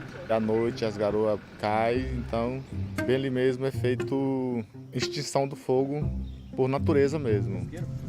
Tá aqui, 100 metros, segue lá. Você viu que o capim está meio úmido, então não prejudica muitas árvores. Por exemplo, não tem uns 5 minutos que o fogo passou aqui, não prejudicou essa árvore aqui, ó. Pode ver que as folhas têm flores, a folha está verde. Na borda da mata já não está mais queimando. Debaixo da mata também está úmido, então não tem como o fogo prolongar para frente. Então, nosso objetivo é isso, é proteger as matas. Essa parte que foi queimado neste tempo, ele vai estar brotando novamente, onde os animais vai estar se alimentando e também vai ser usado para extinção do fogo. Na hora que o fogo chegar lá, ele vai apagar sozinho. O material ainda está verde, né? Então a gente está vendo que as nossas matas foram se reduzindo por conta dos incêndios. Hoje, a gente queima na beira dessas matas. Então o fogo não entra mais. O que está acontecendo? Um processo de regeneração. Elas voltaram a crescer.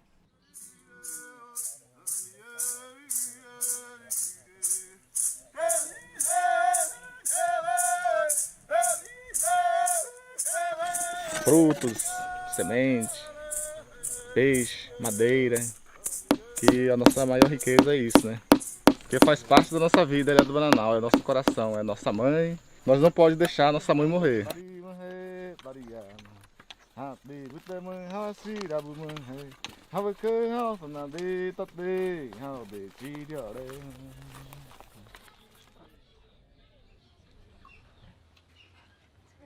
Kami ke awi anu mari ko he kaya no demo deki anu mau prefer ko demo deki ke mo kaya la no se dekne jo pore deki the inu ke awi lim nanu mari anu se ke demo mau deki sawi mo deki anu darari. Eu muito orgulhoso quando que entraram no brigadista que eu fiz, a prova que é muito difícil. Uma das visões que eu tenho para o programa de brigadas, né, seria a profissionalização dos brigadistas, né, que hoje são contratados por 6 meses, depois tem que ficar 6 meses fora. Uma das coisas que eu espero é que a profissão de brigadista seja regulamentada e que se tenha uma capacitação continuada.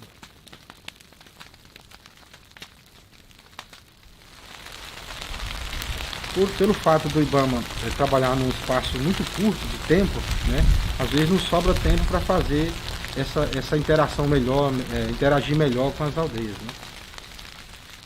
Nós, nas aldeias da comunidade, a gente quer participar, a gente quer ouvir mais, dar opinião, ser ouvido mais, né, e estar direcionando, né, os trabalhos como devem ser feitos.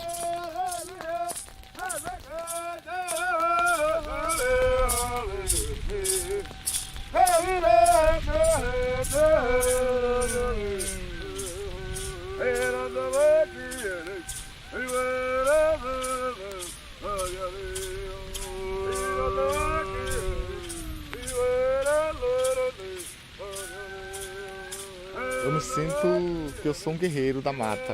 Então assim, eu me sinto forte, guerreiro, na hora que eu estou trabalhando para o meu próprio patrimônio.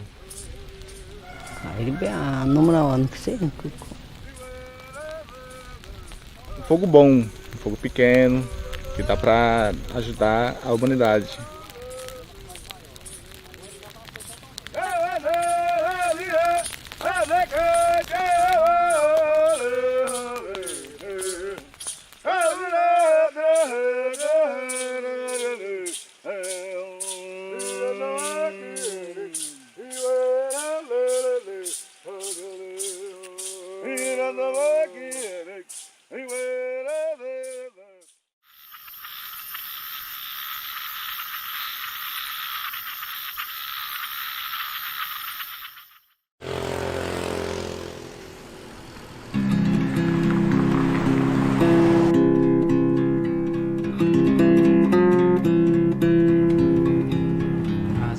Muhammad Lukman. Umur 24 tahun. Nama saya Muhammad Faris bin Mat Said. Saya umur 23 tahun dan saya besar di Kampung Padang. Ayah saya bekerja sebagai pemandu lori, mak saya kerja di kilang. Tugas saya sebagai Assistant Supervisor Planting and Nursery, sebagai in-charge nursery di Tasipah Bandung. Ayah saya dah meninggal dan sekarang mak saya sebagai menjaga kecil-kecilan.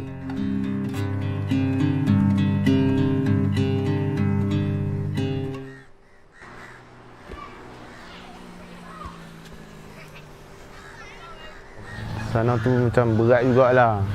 Kita kena bercangkur, duduk tengah panas, campur rumput tengah panas.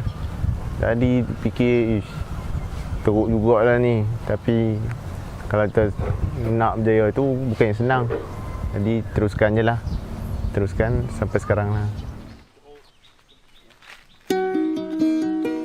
Apa yang saya belajar kat program tu, yang paling penting ni kira hargai pokok lah. Sebab di sana tanam daripada biji.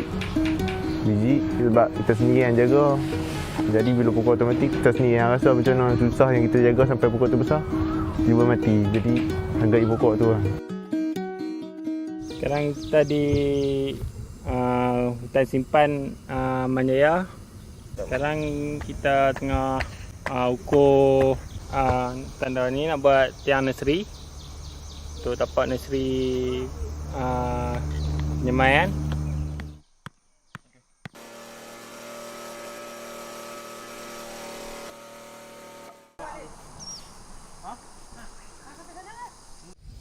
NGO ini ditubuhkan bertujuan untuk membantu pemulihan hutan tropika di Malaysia.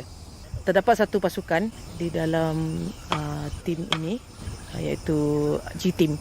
Kita panggil dia ground team, di mana mereka ditugaskan untuk membantu kami melakukan kerja-kerja nursery. Mereka ni adalah berlatar belakangkan orang kampung. Kami mencari belia-belia, anak-anak muda yang memerlukan kerja dan memerlukan kemahiran. Mereka perlu menjalani latihan selama 9 bulan di Tanjung Malim. Sebelum tu kami perlu adakan latihan untuk mereka supaya mereka faham apa yang kami buat lah. Especially untuk mengenal pasti pokok, buat kerja-kerja nursery, membina tapak semaian. Itu antara salah satu daripada benda yang perlu mereka tahu sebelum mereka datang ke sini. Dari segi kemajuan, memang kami nampak ada kemajuan yang tinggi, di mana mereka daripada awal tidak pernah kenal apa nama pokok ataupun kerja-kerja yang melibatkan lapangan. Tapi sekarang ni rasanya sebahagian daripada mereka dah ada kepakaran.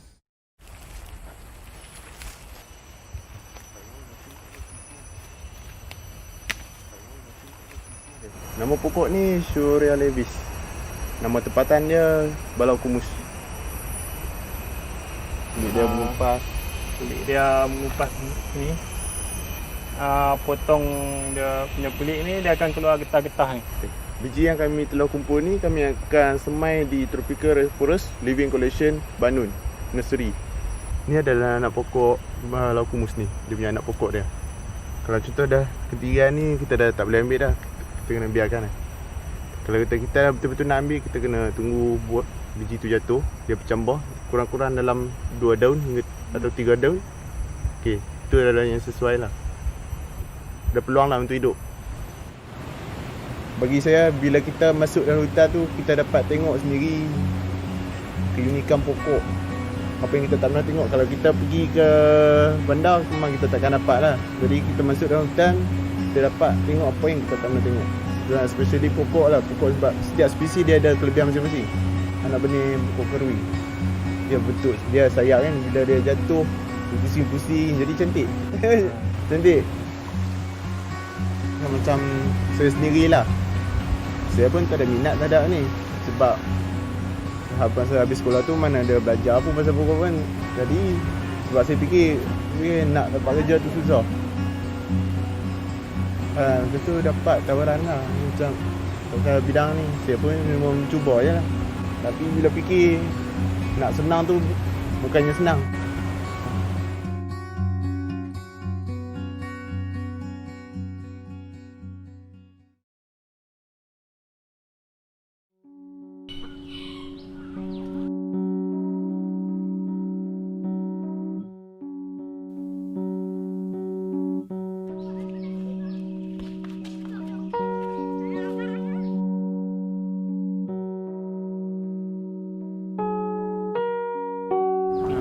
Kali pertama yang saya dapat panggilan dari kakak saya, dia cakap ada LSK Malaysia nak buat training perhutanan. Kita nak cuba, bolehlah cuba try. Saya pun try. Itu saya ajak Faris.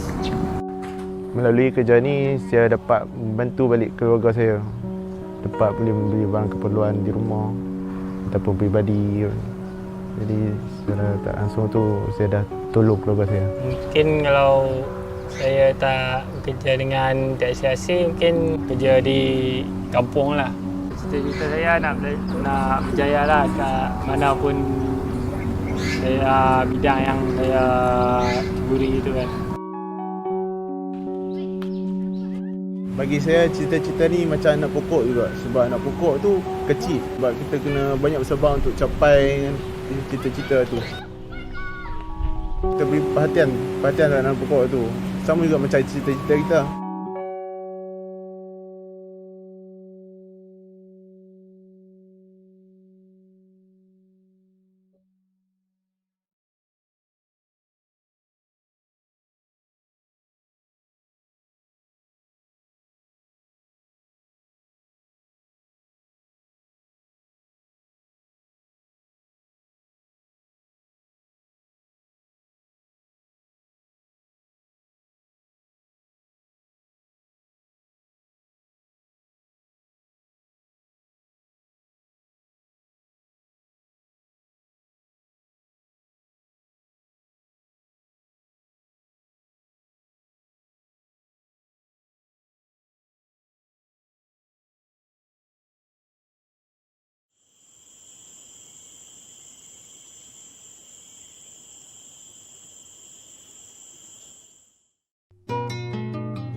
If not us, then who?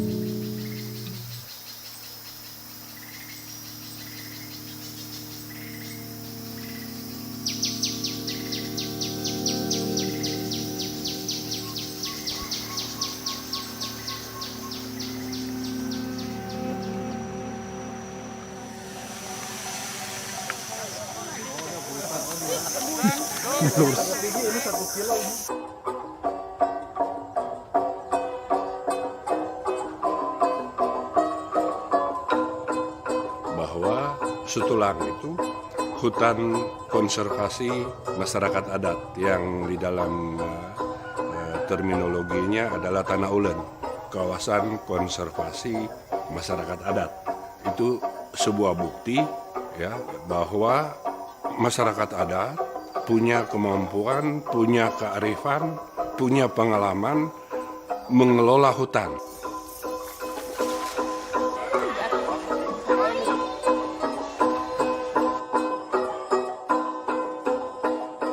Jadi pemetaan partisipatif yang dilakukan sejak awal itu sebenarnya memang tujuannya untuk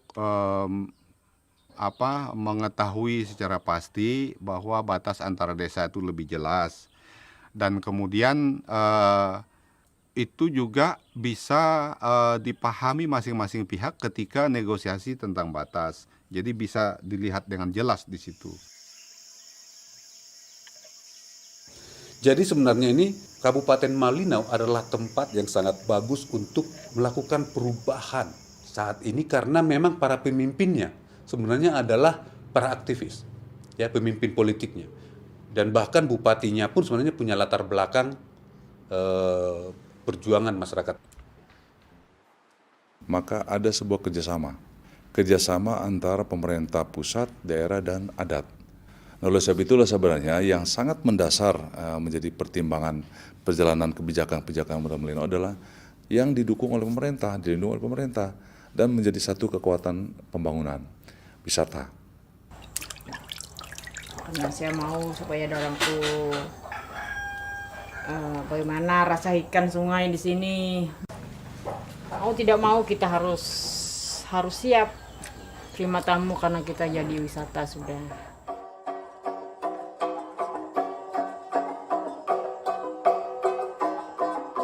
Karena tarian-tarian ini adalah penting bagi masyarakat. Karena kami suka tampil tarian-tarian ini kepada wisatawan dan menarik perhatian wisatawan.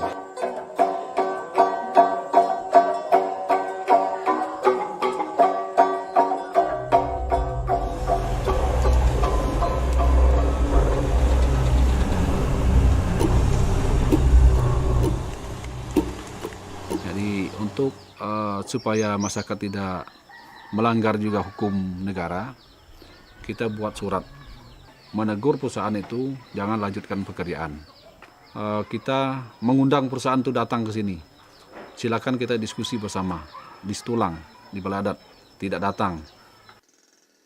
Saking marahnya masyarakat sehingga aparat yang lengkap dengan peralatan itu pun ada 3 unit senjata yang dari Brimob itu yang sempat dirampas oleh masyarakat.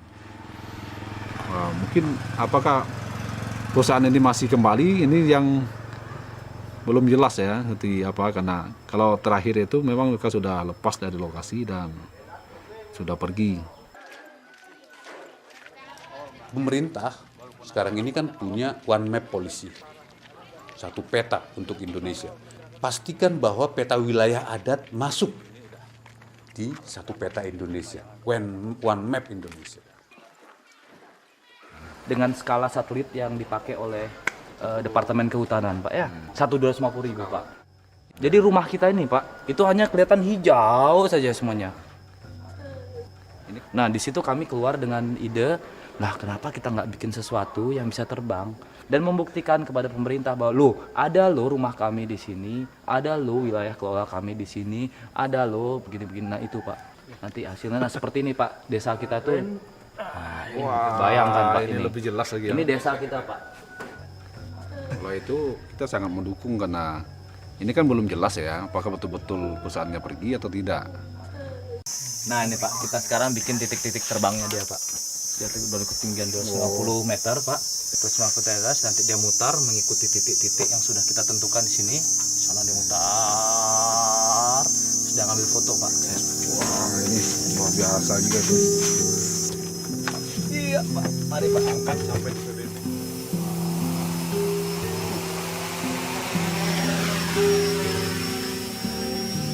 Jadi rupanya masyarakat di desa Situlang mereka belum mengetahui status lahan mereka yang diambil oleh perusahaan sawit ini. Jadi masyarakat pikir mereka sudah menang, mereka sudah berhasil mengusir sawit keluar, tetapi sebetulnya persoalan utamanya belum selesai. Mungkin perusahaan tersebut masih memegang konsesi dan menunggu saat yang tepat untuk kemudian masuk kembali.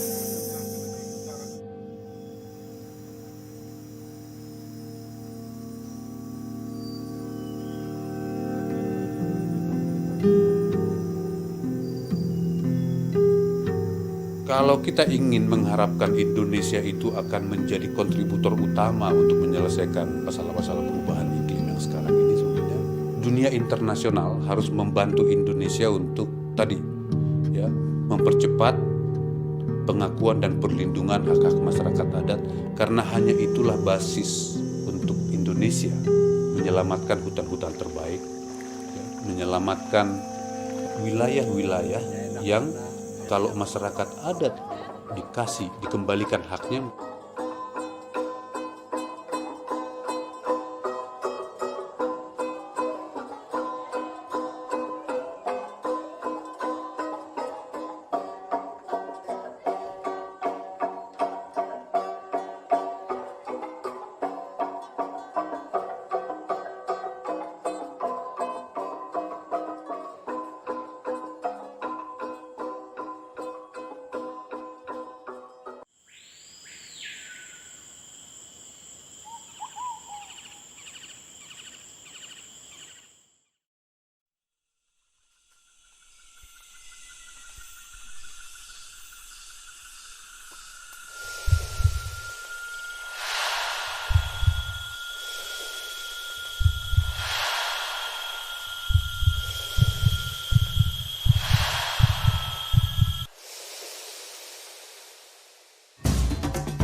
30 segundos, Ricardo, para dar cuenta a nuestros amigos oyentes de la experiencia que fue sobrevolar la zona afectada por la minería ilegal en Madre de Dios.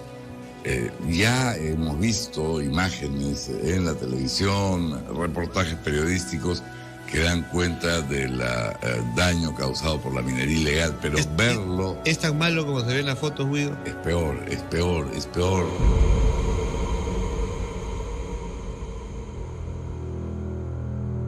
The Amazon is one of the most important land ecosystems on the planet. It contains the highest concentration of plant and animal life, home to thousands of indigenous peoples. It carries 20% of the planet's fresh water to sea. The Amazon acts as the lungs of the earth, recycling our air, absorbing carbon, and moderating weather patterns, thereby providing natural protection against climate change. The Amazon, as the single largest rainforest in the world, has an enormous amount of carbon in it. And were it to cease to exist, all of that carbon would go up in the atmosphere and add significantly to the amount of climate change that we would experience.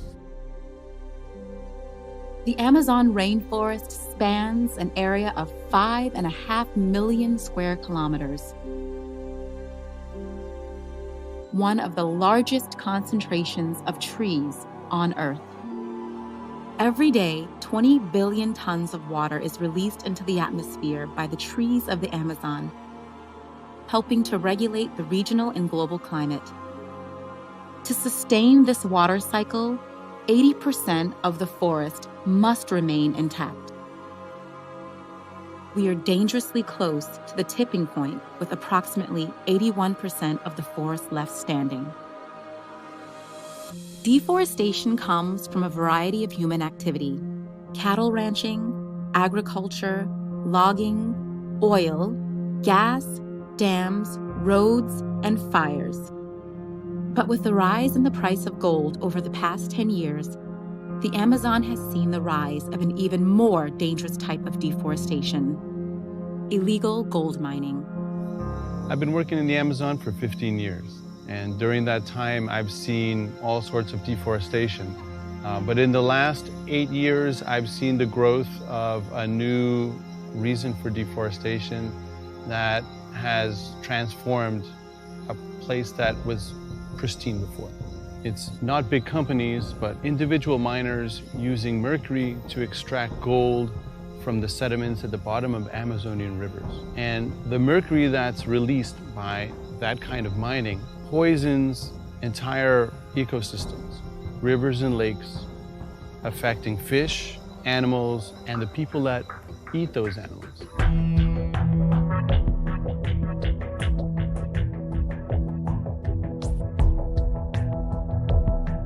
Mercury is used in artisanal gold mining as a way to concentrate the gold that's found in the sand and sediments at the bottom of rivers. Mercury acts kind of like a magnet that attracts that gold and captures it, turning it into an amalgam. That mercury goes into the rivers, and there, at the bottom of those rivers, is converted to another form, a more dangerous form of mercury, called methyl mercury, which then gets absorbed into the food chain. It gets concentrated in plants and fish, and then gets magnified up the food chain. So the biggest fish at the top of the food chain have the highest concentrations. And in many cases, those are the ones that are favored by people for consumption. Gold mining doesn't just affect Peru. Gold mining affects all of Amazonia, from Colombia to Bolivia, from Ecuador to Brazil. Artisanal and small-scale gold mining is now seen in 70 countries, with more than 20 million people directly involved in their operation.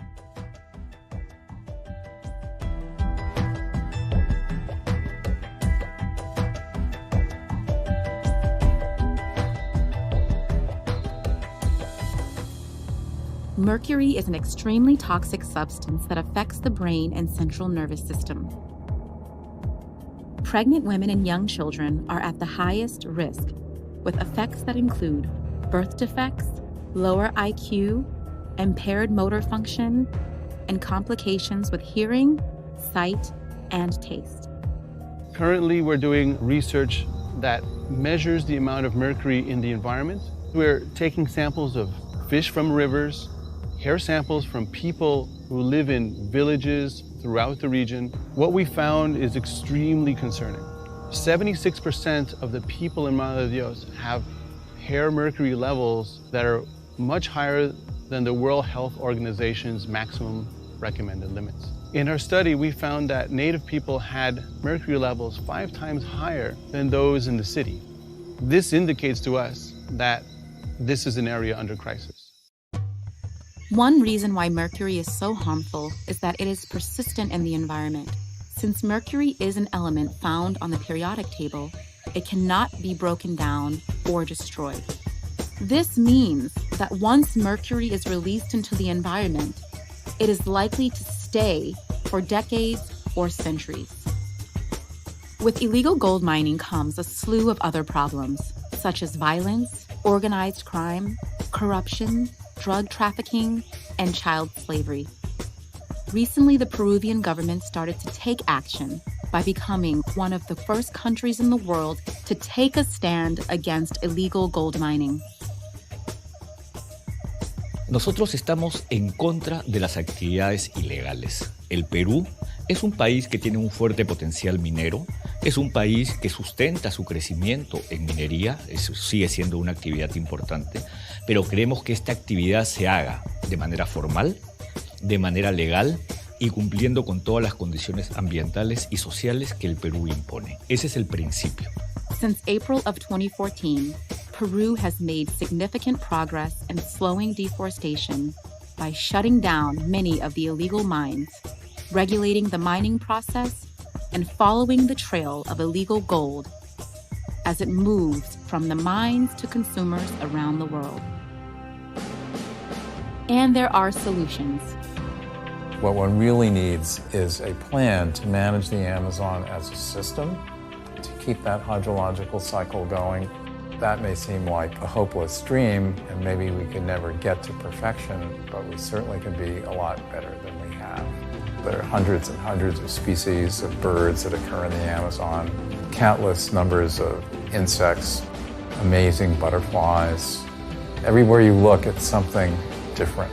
It's sort of like you had a huge Christmas stocking that you never get to the toe of, and as you work your way through it, each time you find a package, it's different.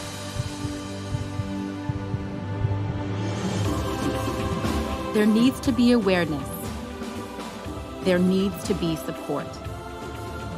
And the determination of people and countries to band together to govern and protect the world's forests.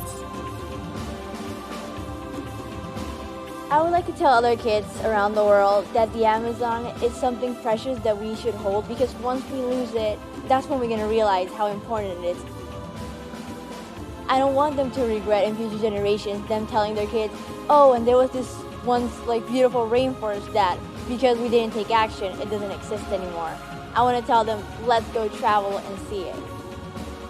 Together, we can promote safer and more efficient mining methods, develop plans for better agricultural practices, promote sustainable economic alternatives, and ultimately reforest and protect one of our most precious ecosystems, the Amazon rainforest.